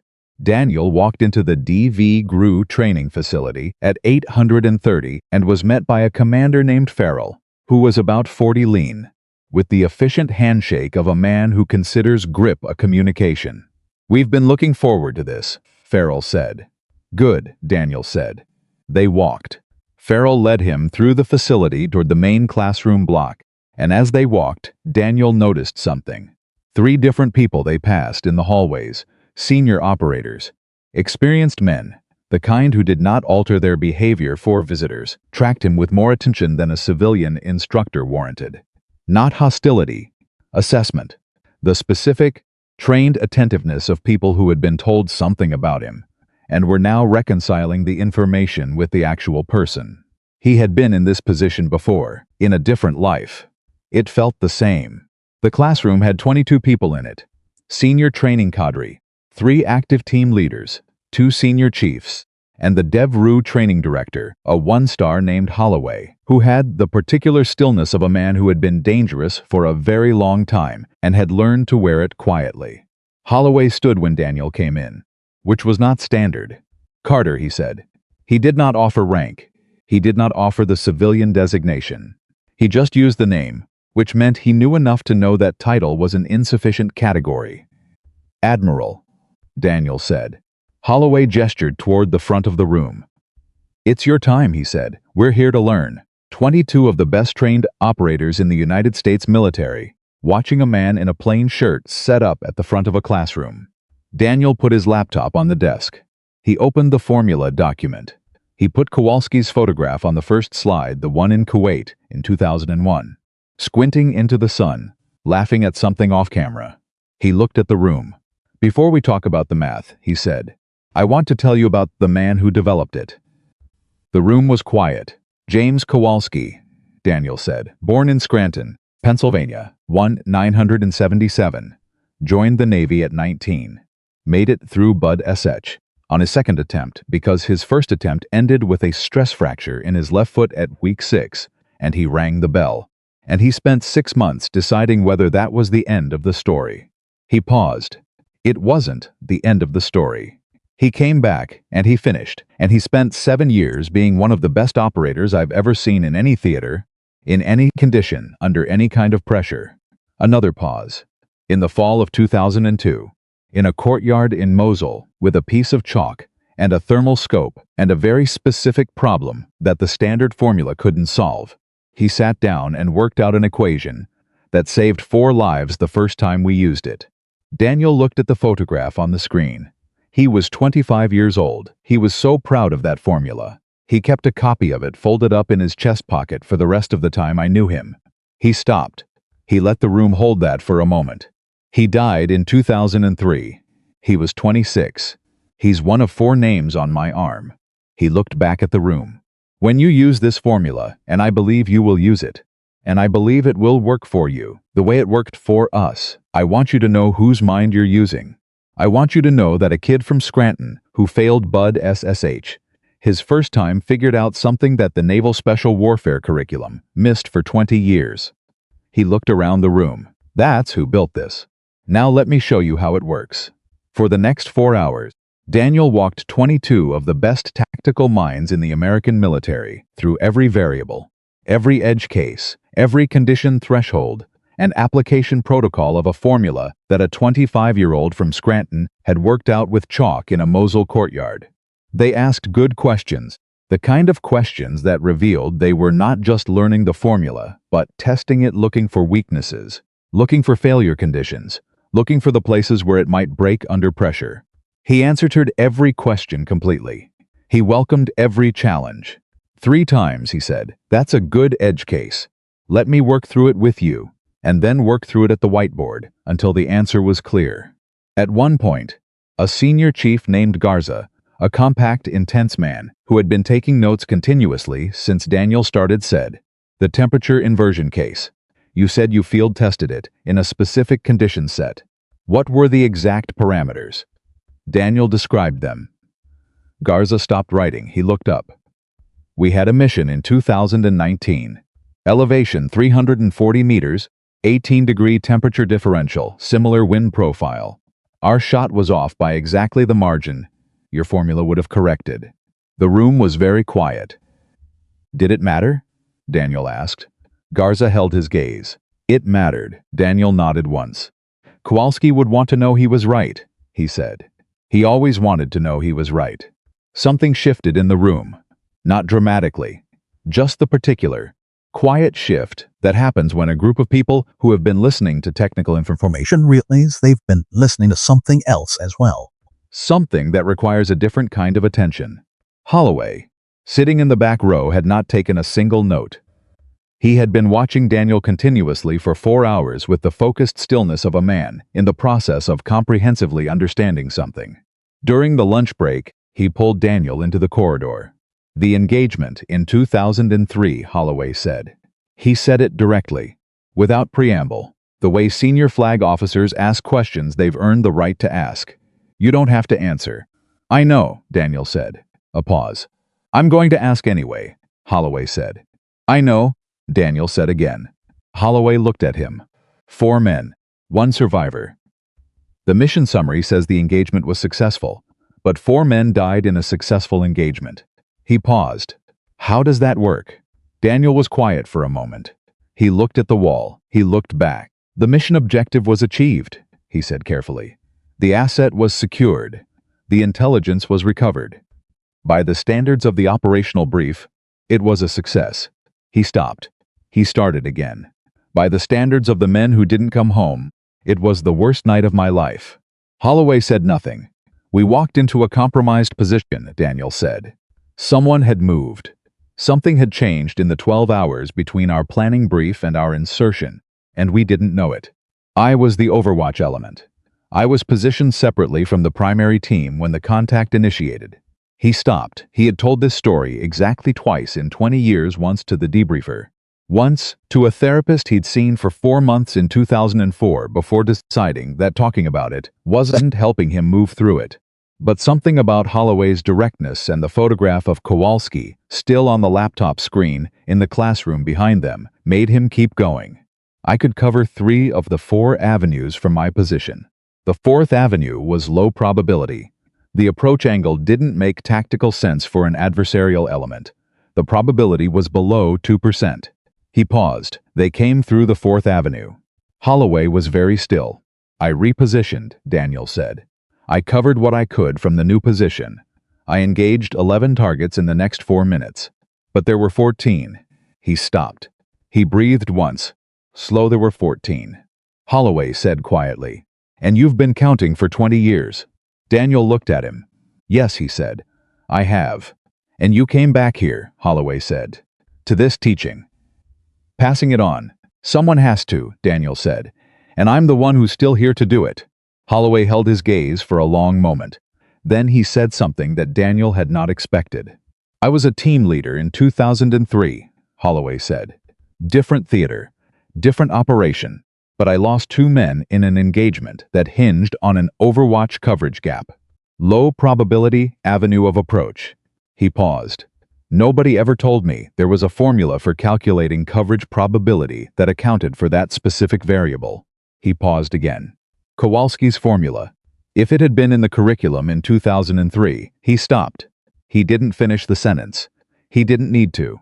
They stood in the corridor for a moment in the particular silence of 2 men who understand each other's losses without needing to detail them.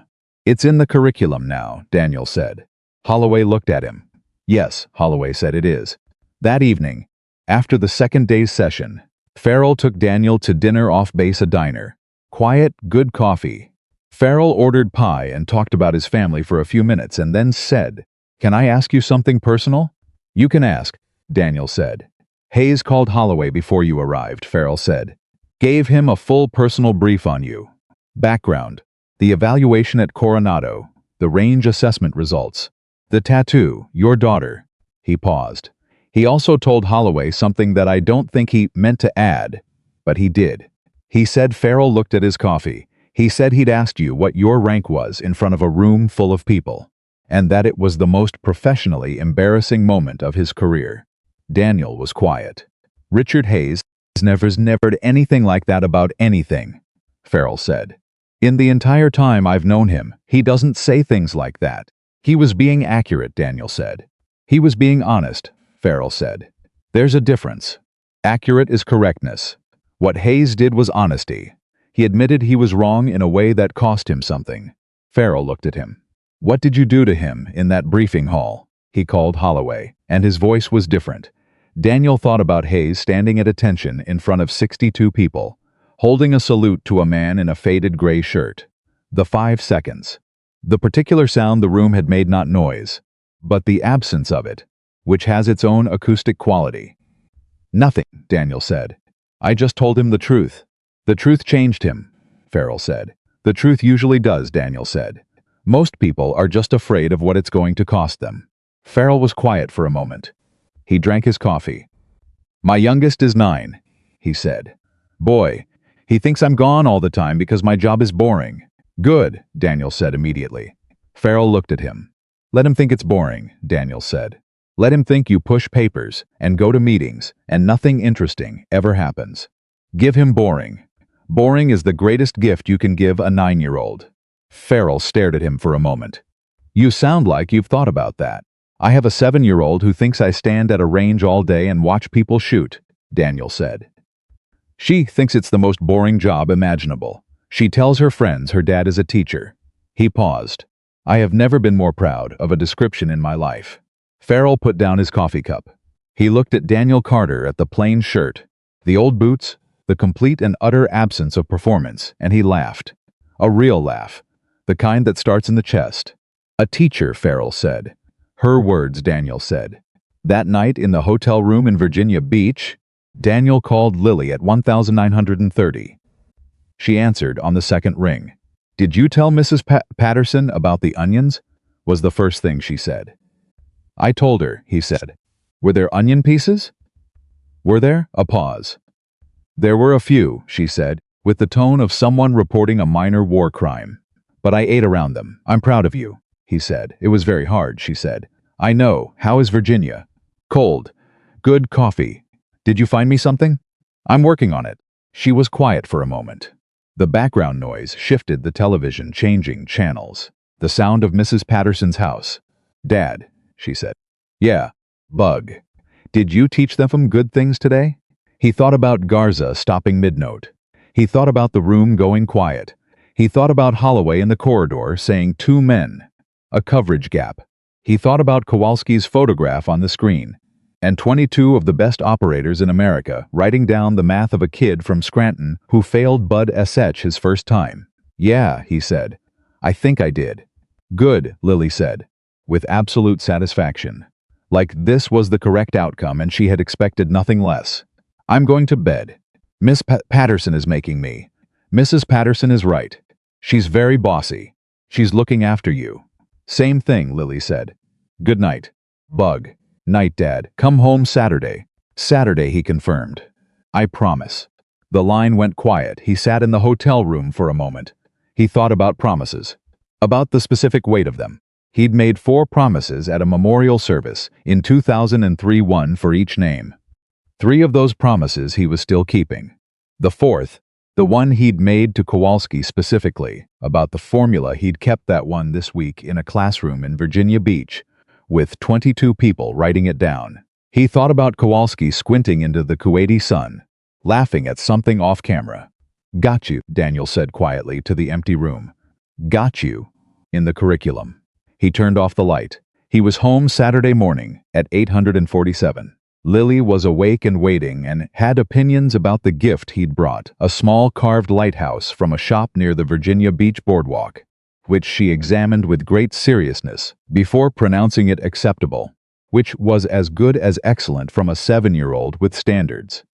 They made breakfast together. She stood on her step stool at the counter and managed the toast, which was her jurisdiction and which she took seriously. He managed the eggs. They worked around each other in the small kitchen, with the comfortable efficiency of two people who have done this enough times to have a system. At 912, Daniel's phone rang. He looked at the screen. Hayes. He stepped into the hallway. Sir, he said. Good morning, Carter. Hayes's voice was different from the first morning in the briefing hall. Not softer, exactly, but the register had changed something in it that hadn't been there before. Damn Neck called me. I figured they might. Holloway said it was the best technical consultation the training cadre has had in 5 years. A pause. He also said, you told him about 2003. Daniel said nothing. I'm not asking you to go into it, Hayes said. I just wanted you to know I talked to an official at the Defense Intelligence Agency yesterday. About classified summary. About Ghost Recon Team 7. He paused. I asked them to prepare a formal commendation. For the unit. For the 4 men on your arm. It'll be classified. It won't be public, but it'll be in the permanent record. He paused again. Their names will be in the record. Daniel stood in the hallway of his house with his phone against his ear, and the smell of toast coming from the kitchen and Lily's voice asking from around the corner whether the eggs were done burning yet. He did not trust his voice for a moment. He stood there and breathed. Carter? Hayes said. Yes, sir, Daniel said. His voice was level. Completely level. Thank you. It's not sufficient, Hayes said. I know that. No, Daniel said. But it's right, and that matters more. A pause on the line. The eggs are done burning, Lily announced from the kitchen. Hayes heard it. Is that your daughter? Yes, sir. How old? 7. A pause. She sounds like she has opinions. She has considerable opinions, Daniel said. Hayes made the sound that almost smiles make when they happen over a phone line. Get back to your breakfast. Carter. Yes, sir. And, sir. What I said at Coronado, Tuesday morning. A pause. 3 seconds. Maybe 4. I'm sorry. Daniel held the phone. He thought about the moment in that briefing hall, Hayes stepping forward. The room full of officers and instructors and candidates. The question delivered with casual authority. What's your rank, Dad? He thought about what he'd felt in that moment. Not humiliation, not anger. Just patience. The particular, long-practiced patience of a man who has learned that people see what they expect to see, and that the gap between what they expect and what is true will close on its own, given enough time and enough reality. You saw what anyone would have seen, Daniel said. You made a call based on available information. The information was incomplete. He paused. Now it's complete. Another pause from Hayes. You're a generous man, Hayes said. I'm a practical one, Daniel said. Same outcome. This time Hayes did laugh. A short sound. Genuine. Enjoy your Saturday, Carter. Good morning, sir. He put the phone in his pocket and went back to the kitchen, where Lily was standing at the counter with her arms crossed, looking at the pan with the expression of someone surveying the results of a preventable situation. The eggs, she said, are very brown. Very brown is fine, Daniel said. Is that what you tell your students? He looked at her. Where did you get that? She shrugged. It's what you always say. Good enough isn't good enough. You say it all the time when we're doing my homework. He stared at her for a moment. He thought about 22 operators writing down Kowalski's formula. He thought about Webb on the range. Shoulders settled, the rifle finding its natural pause. He thought about Tanner putting out his hand. He thought about 4 names on his arm, and a photograph in Kuwait, and a piece of chalk in a Mosul courtyard. He thought about Hayes on the phone, saying their names will be in the record. He looked at his daughter, who was 7 years old, and had her mother's eyes and her mother's directness, and was waiting with considerable patience for him to respond to a very simple observation about egg quality. You're right, he said. The eggs are too brown. She nodded, satisfied. I'll make more toast, she said, to compensate. She stepped up on her stool and put 2 more pieces in the toaster, with the focused authority of someone performing a critical compensatory maneuver.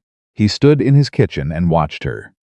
And for the first time in a long time, not the first time he'd been happy, not the first time he'd been at peace, but the first time in a long time that both things were true simultaneously, And he noticed it while it was happening, instead of only in retrospect. Daniel Carter felt, in the most complete and unperformed sense of the word. Okay, not whole. He would never be fully whole. That was not what survival looked like. Survival looked like this: a kitchen in Coronado, slightly burned eggs, a 7-year-old making compensatory toast, 4 names present in the background of every moment. Present but not crushing. There but not only weight. There as company, as purpose, as the reason the formula was in the curriculum, and the reason he showed up every morning, and the reason he rolled his sleeve up in front of an admiral and let the truth be seen. He picked up the spatula. 2 pieces of toast, he said. That's probably the right call. Obviously, Lily said, without looking up. He smiled. Outside, the California morning was doing what California mornings do, the marine layer pulling back from the coast. The air clearing. The day opening up. He couldn't see it from the kitchen. He didn't need to. He could feel it the way he'd always felt weather before the instruments caught up. In the texture of the air, in the pressure, and the direction and the particular way things moved. Clear skies, he thought, all the way to the horizon. The Monday after Daniel came home from Dam Neck, the facility felt different. Not visibly. Not in any way that someone walking through the gate for the first time would notice. The same grinder, the same ranges, the same organized noise of a training center running at operational tempo. But underneath that, in the way people moved around Daniel in the corridors, in the way the candidates looked at him when he entered a room, in the specific quality of attention that followed him from the parking lot to the range, something had shifted on a tectonic level. The kind of shift that doesn't announce itself, but is completely irreversible. Tanner felt it first. He was at the equipment bench at 710 when Daniel arrived. And he did something he had never done in 8 months of crossing paths with the civilian instructor in the morning. He stopped what he was doing and said, "Good morning, sir." Not reflexively. Not with the automatic courtesy of a trainee acknowledging a superior. With intention. With the particular deliberateness of a young man who has decided that the way he treated someone last week requires correction through consistent action going forward. Daniel looked at him. "Morning, Tanner. How's your lateral hold calculation coming?" Tanner blinked. He'd expected acknowledgement of the greeting. Instead, Daniel had gone directly to the thing Tanner had been struggling with for 2 weeks, a specific calculation in his moving target sequence that had been bleeding half an MOA off his split times. Still running long on the calculation, Tanner admitted, by about a quarter second. "Meet me at the 400-meter mark at 800, Daniel said. "Bring your range notebook." He kept walking. Tanner stood at the equipment bench for a moment, holding a cleaning rod, recalibrating. Then he put the rod down and went to get his notebook. Webb was already at the 400-meter mark when they arrived. He had not been invited, but he had apparently decided through the particular social intelligence of someone who pays close attention that this was a session worth attending. He stood at a respectful distance with his own notebook and looked at Daniel with the unspoken question of whether his presence was acceptable. Daniel looked at him. "Pull up your wind data from last Thursday." Webb immediately opened his notebook. The 3 of them stood at the 400-meter mark for 90 minutes. Daniel did not lecture. He did not explain. He asked questions specific. Targeted questions that forced Tanner and Webb to work through their own calculation errors by following the logic to its natural conclusion rather than being handed corrections. Twice, Tanner started to answer, and Daniel stopped him with a look and said, "Slower. Show your work." Both times, Tanner found his own error in the process of showing it. When he found the second one, he stopped and stared at his notebook for a moment, with the expression of a man who has just understood something that reorganizes a larger picture. "The calculation isn't running long," Tanner said slowly. "I've been compensating for a drift that I introduced myself by how I'm setting up the calculation in the first place." "Yes," Daniel said. "So I've been making myself slower trying to fix a problem I created." "Yes." Tanner looked at Daniel. "How long have you known that?" "Since your second range session," Daniel said. Tanner held his gaze. "Why didn't you just tell me?" "Because I needed you to find it," Daniel said. "If I tell you, you fix this problem. If you find it, you fix this problem, and every version of this problem you'll encounter for the rest of your career." He paused. There won't always be someone behind you at the range. Tanner was quiet for a moment. That's actually kind of a hard way to teach. Yes, Daniel said. It is. He picked up his clipboard. 800 tomorrow. Both of you. He walked back toward the main facility. Webb fell into step beside Tanner. They walked in silence for a moment. He knew on the second session, Webb said finally. I know, Tanner said. He let you carry that for 2 weeks. Because I needed to find it, Tanner said. He said it, the way you say something when you are simultaneously frustrated by it and completely convinced by the logic. He stopped walking. Do you know what that actually means? For operations? For the field? Webb looked at him. It means he's not training us to perform on a range, Tanner said. He's training us to think when there's nobody there to help us think. Webb was quiet. Yeah, he said. I know. They walked the rest of the way back in silence. But it was a productive silence. The kind that happens when 2 people are doing the same mental work in parallel. Hayes returned to the facility on Wednesday. Unannounced. Without motorcade. Without entourage. He drove himself in a government-issue sedan and parked in the visitor lot and walked through the main gate at 800 with his cover on and his jacket squared and absolutely nothing that signaled this was an official visit. Walsh met him at the door with the expression of a man who was not surprised, but was professionally committed to appearing so. Admiral, Walsh said. I'm not here in any official capacity, Hayes said. I'm observing. Yes, sir. Where's Carter? Long range. Running the candidates through a time-pressured decision sequence. Take me there. They walked. From the observation position above the 600-meter range, Hayes watched for 40 minutes without saying a single word. What he watched was not a standard range session. Daniel had set up a scenario, a multi-variable decision sequence that required each candidate to process simultaneous inputs, a changing wind condition, a moving target, a time constraint, and a communication feed providing mission context information through an earpiece that was updating in real time.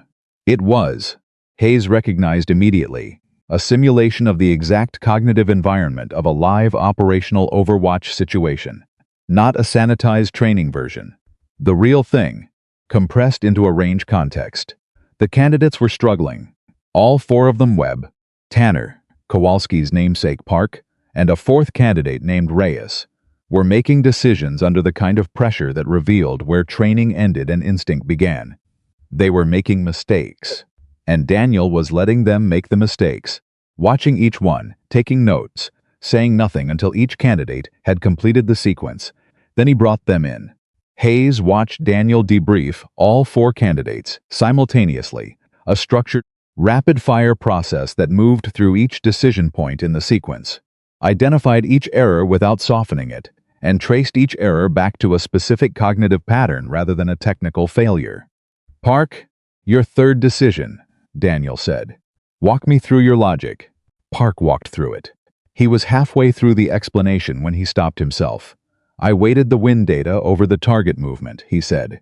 I prioritized the environmental variable because it was the most recent input. Why is that a problem? Because recent doesn't mean most important, Park said. The target movement was the primary mission-relevant variable. The wind was a technical compensator. I solved the wrong problem first. And what happened to your shot placement as a result? I was 2 inches low and left. The environmental compensation was correct. The target read was wrong. So you performed a perfect calculation for the wrong problem. Park absorbed that. Yes. That's the more dangerous kind of error, Daniel said. Technical error is correctable because you know something went wrong. Logical error solving the wrong problem correctly that can stay invisible because every individual step looked right. He looked at all 4 of them. In a controlled environment, you lose a score. Somewhere else, you lose something you can't recover. The range was very quiet. Again, Daniel said. Full sequence. Reset. All 4 candidates moved back to their positions. Hayes watched from the observation post with his hands behind his back and his jaw set, and the specific expression of a man who is watching something he wishes he'd been paying attention to months ago. Walsh said quietly, he runs this sequence 3 times a week, since his 2nd week on the facility. Hayes looked at him. 3 times a week since his 2nd week. Yes, sir. Who authorized the scenario parameters? Walsh was quiet for a moment. Carter developed the scenario himself. He submitted it to my desk with a 2-page rationale document. I approved it without modification. You approved a classified level scenario protocol for a civilian instructor without pushing it up the chain. Yes, sir, Walsh said. He held Hayes's gaze with the calm of a man who has considered this exact conversation and is comfortable with his decision. Because the rationale document was the best piece of training design theory I've seen submitted to this facility in 11 years. And because the candidate's performance metrics improved by 14% across the board in the 6 weeks after implementation. Hayes looked back at the range. Daniel was moving between candidate positions, saying something to Reyes that was too low to carry to the observation post. Watching Reyes's response, adjusting something in the setup. 14%, Hayes said. 14%, Walsh confirmed. Across all scored metrics. Hayes was quiet for a long moment. I want that rationale document, he said. I'll have it on your desk within the hour, Walsh said. He paused. Sir, the document has been sitting in my filing system for 8 months. If you want it now, I need to know why now is different. It was a direct question. Walsh asked it without hostility but also without apology. He looked at Hayes with the steady gaze of a man who manages people well enough to know when a senior officer needs to be made to say something out loud. Hayes looked at him. Because I should have read it 8 months ago, Hayes said. Walsh nodded. I'll get it to you. He left. Hayes stood at the observation post alone and watched Daniel Carter run for SEAL candidates through a second iteration of the decision sequence. And this time he watched differently than he'd watched anything in a long time. Not evaluating. Not assessing. Watching the way you watch something when you are trying to understand it fully. When you are letting it teach you, instead of confirming what you already think. What he saw, over the next 35 minutes, was a man who had turned his losses into methodology. Every element of the decision sequence, Hayes now understood, was built from experience. Not textbook experience, field experience. The kind that has a cost attached to it. The scenario parameters that seemed almost arbitrarily complex were not arbitrary. They were reconstructions of actual condition sets that Daniel had operated in, that his team had operated in, that had produced outcomes, both successful and catastrophic, and from which he had extracted every possible lesson. He was teaching the candidates not just what to do, he was teaching them what he had paid to learn. Hayes thought about the 11 red marks on Daniel's arm and what each one represented, and he thought about the 4 names, and he thought about the specific weight of carrying your team's OMS lessons forward when you are the only one left to carry them. He understood something in that moment that he would later try to articulate to a group of senior officers at a Naval Special Warfare Leadership Conference, and would fail, slightly, to fully convey because the thing he understood was not a principle or a framework or a leadership model. It was something simpler and more important. The most dangerous thing you can do with hard experience is keep it. The most important thing you can do with it is give it away before it dies with you. When the sect sequence was complete, Hayes walked down from the observation post. He walked onto the range. Daniel saw him coming and completed his notes on the candidate debrief before acknowledging Hayes's approach, which Hayes recognized as correct prioritization and did not take as disrespect. Admiral, Daniel said. Carter. Hayes looked at the 4 candidates, who had come to attention. At ease, he looked back at Daniel, the decision sequence. Yes, sir. The third variable, the communication feed with real-time mission context. Where did that come from? Daniel was quiet for a moment. A specific operational situation in 2001. The communication environment changed mid-mission. The operator receiving the updated intelligence had to integrate new context without breaking their physical position or alerting the target. The failure mode is that operators trained on static context scenarios freeze for a half-second when live context updates arrive. In a training environment, a half-second doesn't exist. In the field it exists completely, Hayes said. Yes, sir. Hayes nodded slowly. Want to expand this sequence? Formally. Full curriculum integration. Facility-wide. Not just these 4 candidates. Every training cohort. Daniel looked at him carefully. That's a significant resource commitment. Yes, Hayes said. It is. The scenario requires specific setup time and a dedicated communication systems operator for each session. You're looking at... I know what I'm looking at, Hayes said. I want to know if you'll run the implementation. A pause. It would need to be documented properly, Daniel said. The scenario parameters, the debrief protocol, the assessment criteria. Someone other than me needs to be able to run it. Agreed. It should be attributed correctly in the curriculum documentation, Daniel said. The communication variable element that came from a specific operator decision in 2001. I'd want the name attached. Hayes looked at him. One of the four. Chen, Daniel said. Raymond Chen. He was the operator who maintained position and integrated the updated intelligence in real time. Under fire, without breaking cover. He paused. He was 24 years old. Hayes held his gaze. Raymond Chen, he said. In the documentation, yes, sir. Done. Daniel looked at Hayes for a moment, this admiral, who had walked into the facility 10 days ago, and called him Dad in front of a room full of officers, and who was now standing on the range in civilian mode, asking whether a 24-year-old kid from a classified unit could have his name attached to curriculum doctrine. Thank you, Daniel said. I'm keeping a promise, Hayes said. Not making one. Daniel looked at him. When I called the DI last week, Hayes said, when I asked them to prepare the formal commendation for your unit, I told them that Ghost Recon Team 7's operational contributions should be integrated into institutional doctrine wherever applicable, with attribution. He paused. They agreed. This is part of that. He looked at Daniel steadily. Their names are going into the institution, Carter. Not just into a classified file. Into the way operators are trained. Into the decisions that bring people home. That's permanent, in a way that a classified commendation never quite is. Daniel stood on the range in the California morning, with 4 SEAL candidates at ease behind him and an admiral in front of him, and 4 names present in the way they were always present, steady. Close, the foundation of everything he'd built since 2003. He breathed once. Yes, sir, he said, it is.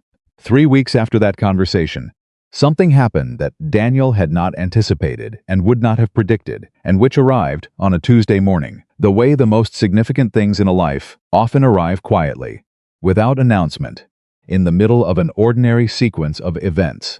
He was at the facility equipment room at 730 when Walsh found him with a look on his face that Daniel had learned to read as something outside the normal operational range of Walsh's expression. You have a visitor, Walsh said. Daniel looked at him. A visitor. She's in my office. He went.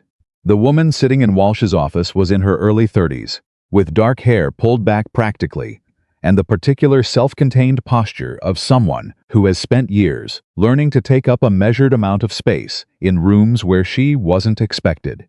She was holding a coffee cup in both hands. She stood when Daniel came in, and Daniel stopped, because he recognized the eyes. He'd seen those eyes in a photograph every day for 21 years in Kuwait, squinting into the sun, one hand raised to block the light, laughing at something off camera. You're Kowalski's daughter, he said. She didn't hesitate. Emma, she said, Emma. Kowalski. She put out her hand. I'm sorry for showing up without warning. I found the facility through it, took a while. But the DVRU curriculum documentation came through official channels last week. My mother received a letter. Her voice was steady, controlled. But underneath it was something that had been waiting a very long time. It had his name on it. Official documentation. Petty Officer First Class James Kowalski, credited with the development of a tactical formula currently integrated into Naval Special Warfare Training curriculum. She stopped. She breathed. She called me crying. My mother hasn't cried about my father, and she cried. Daniel stood in Walsh's office and looked at Emma Kowalski, who was 27 years old, who had been 6 when her father died, and who had her father's eyes, and her father's particular quality of direct attention. He could not speak for a moment. Walsh had quietly exited the room. He was brilliant, Daniel said finally. His voice was not entirely level. It was the closest to not level it had been in a very long time. Your father. I've worked with some of the best operators I've ever encountered in my career, and James Kowalski was something different. He solved problems that other people hadn't identified as problems yet. He paused. He was also funny, which is, you remember that, with people. The ones who are funny in hard places. It takes something. Emma sat back down, not because she was composed, because her legs required it. "Tell me about him," she said. So Daniel sat down across from her in Walsh's office, and he told her. He told her about Kuwait in 2001, and the heat, and the thing Kowalski had said, that made everyone within earshot lose their composure completely.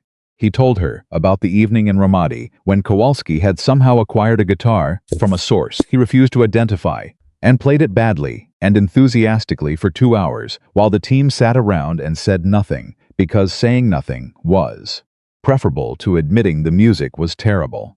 He told her about Mosul in 2002, the courtyard, the chalk, the problem that Kowalski saw before anyone else saw it and solved before anyone else could attempt it. He told her about the moment the formula worked the first time, and Kowalski's expression, not pride exactly. Something more private than pride.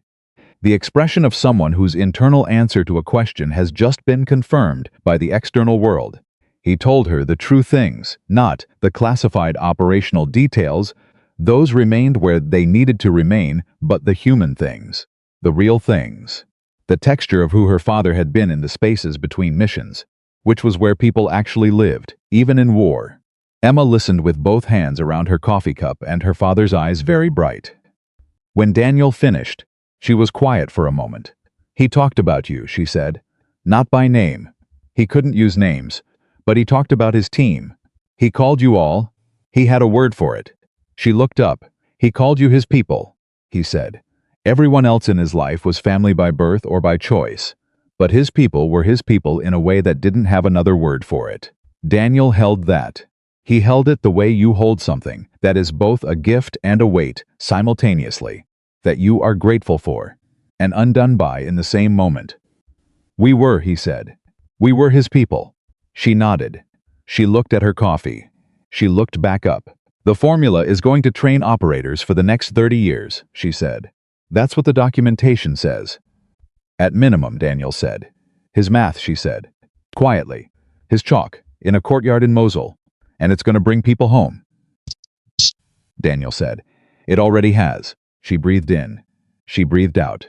She smiled, a real one. The kind that costs something and is worth exactly what it costs. "He would have loved that," she said.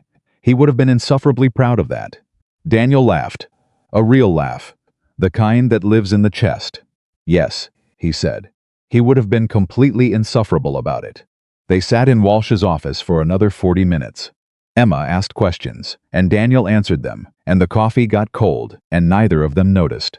By the time she stood to leave, something had shifted in the room, the particular shift that happens when something that has been incomplete for a long time finds its missing piece and closes. At the door, she turned back. "Can I ask you something?" she said. "Yes."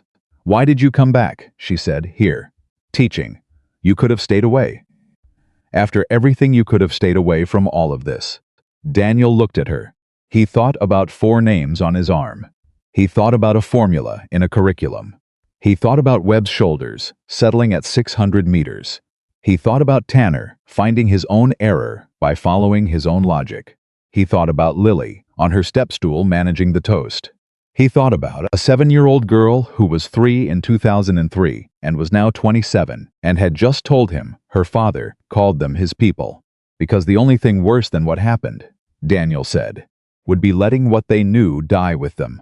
Emma Kowalski stood in the doorway of Walsh's office and looked at Daniel Carter at his faded gray shirt, his old boots, his completely ordinary exterior, and his completely extraordinary interior. And she nodded once, the nod of someone receiving an answer that is exactly as true as they needed it to be. "Thank you," she said. "Thank your father," Daniel said. "I just kept his work alive." She left. Daniel stood in Walsh's office for a moment in the particular quiet of a room that has just held something significant.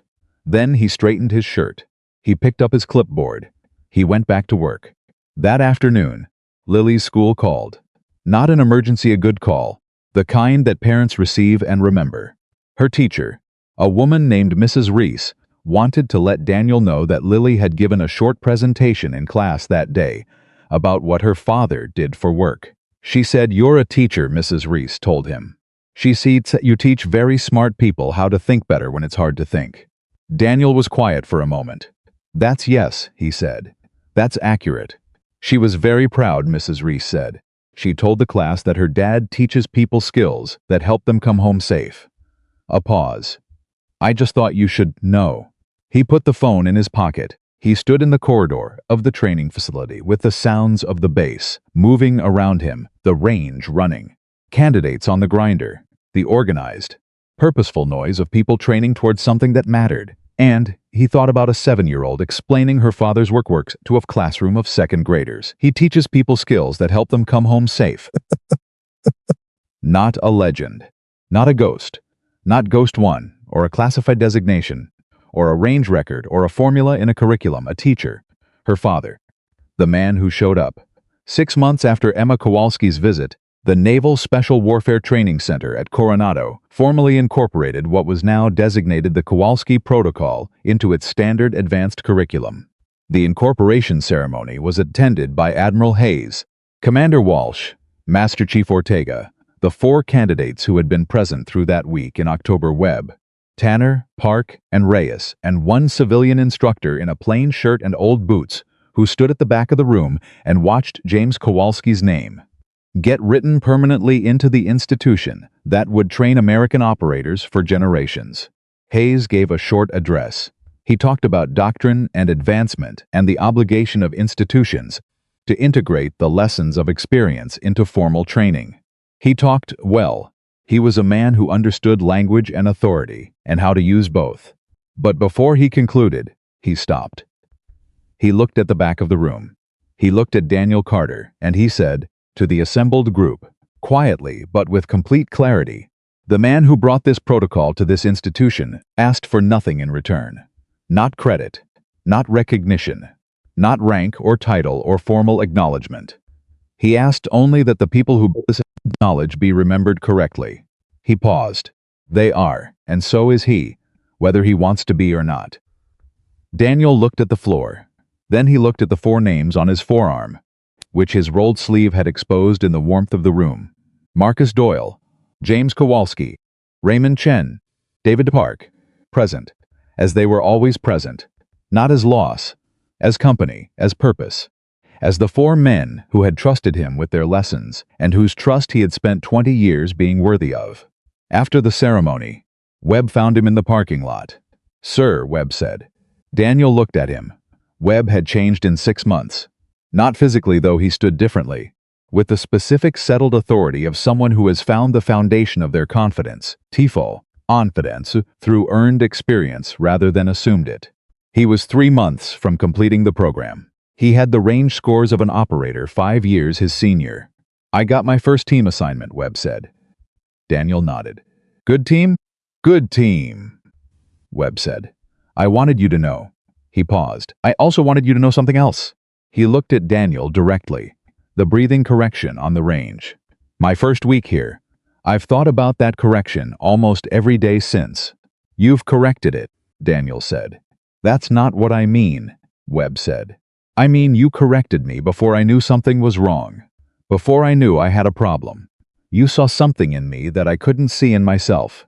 He stopped. "That's not range instruction. That's something else." Daniel looked at him. "The best thing a teacher can do," Daniel said, "is show a person what they're capable of before they believe it themselves." Webb was quiet for a moment. "Where did you learn that?" Daniel looked at the 4 names on his arm. "From the best people I ever knew," he said. Webb followed his gaze. He looked at the tattoo, the memorial, the record, the promise written permanently in ink. "They taught you well," Webb said. "Yes," Daniel said, "they did." Webb put out his hand. Daniel shook it.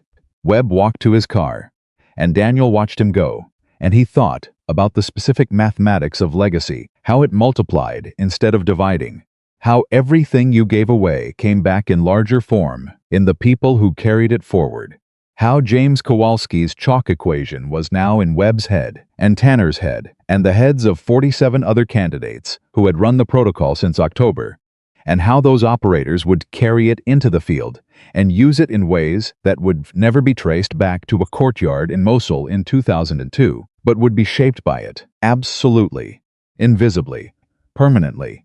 He got in his truck. He drove to school. Lily came through the doors at 1,532, same as always. Both hands waving, same as always. She ran the last 20 feet, and he caught her, same as always. He held her, and she told him he was squishing her, and he set her down, and she told him about her day in the specific, urgent, non-hierarchical order that children use, jumping between lunch and a disagreement with a classmate, and a book she'd started in reading time, and a question about dinner. And he listened to all of it with complete attention, because all of it mattered, and all of it was the mission, and the mission was the most important one he'd ever been given. He put her in the truck. He drove them home. He made dinner. He helped with spelling words. He read to her for 20 minutes. He sat in the chair next to her bed in the dark and listened to her breathe. And Daniel Carter, who had once been Ghost One, who had saved men from distances that redefined what was possible, who had carried 4 brothers home and carried their lessons forward and given everything he knew to every person who would receive it, sat in the quiet of his daughter's room and was exactly what he had chosen to be.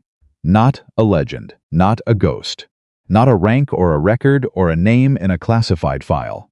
A father, the most important thing he had ever been, the mission he had never once, in 7 years of raising her alone, considered abandoning. The promise he had made to a woman with Lily's eyes, in a hospital room, on a Tuesday afternoon in November, when she had taken his hand and asked him only one thing: stay. He had stayed. He was still staying. And in the particular, permanent mathematics of a life built on sacrifice and love, and the stubborn refusal to let good things die, that was enough. That was more than enough. That was everything. The strongest warriors are not always the loudest ones. Some of them are sitting in a chair in the dark, next to a 7-year-old girl, keeping a promise that nobody else will ever see, in the silence of an ordinary house in Coronado, California, where dinner has been made, and spelling words have been studied. And the most decorated, most dangerous, most quietly extraordinary man in naval special warfare history is listening to his daughter breathe, and he would be there in the morning. Same as always. That was who Daniel Carter was. That was who he had chosen to be. And no rank, no title, no admiral's question could ever touch the truth of it, because the truth of it was written not on a uniform, or a service record, or a classified file, but on the inside of a promise kept every single day, in the only mission that had ever mattered to him, as much as the men whose names he carried. He was a father. He was still there. And that was the whole stow.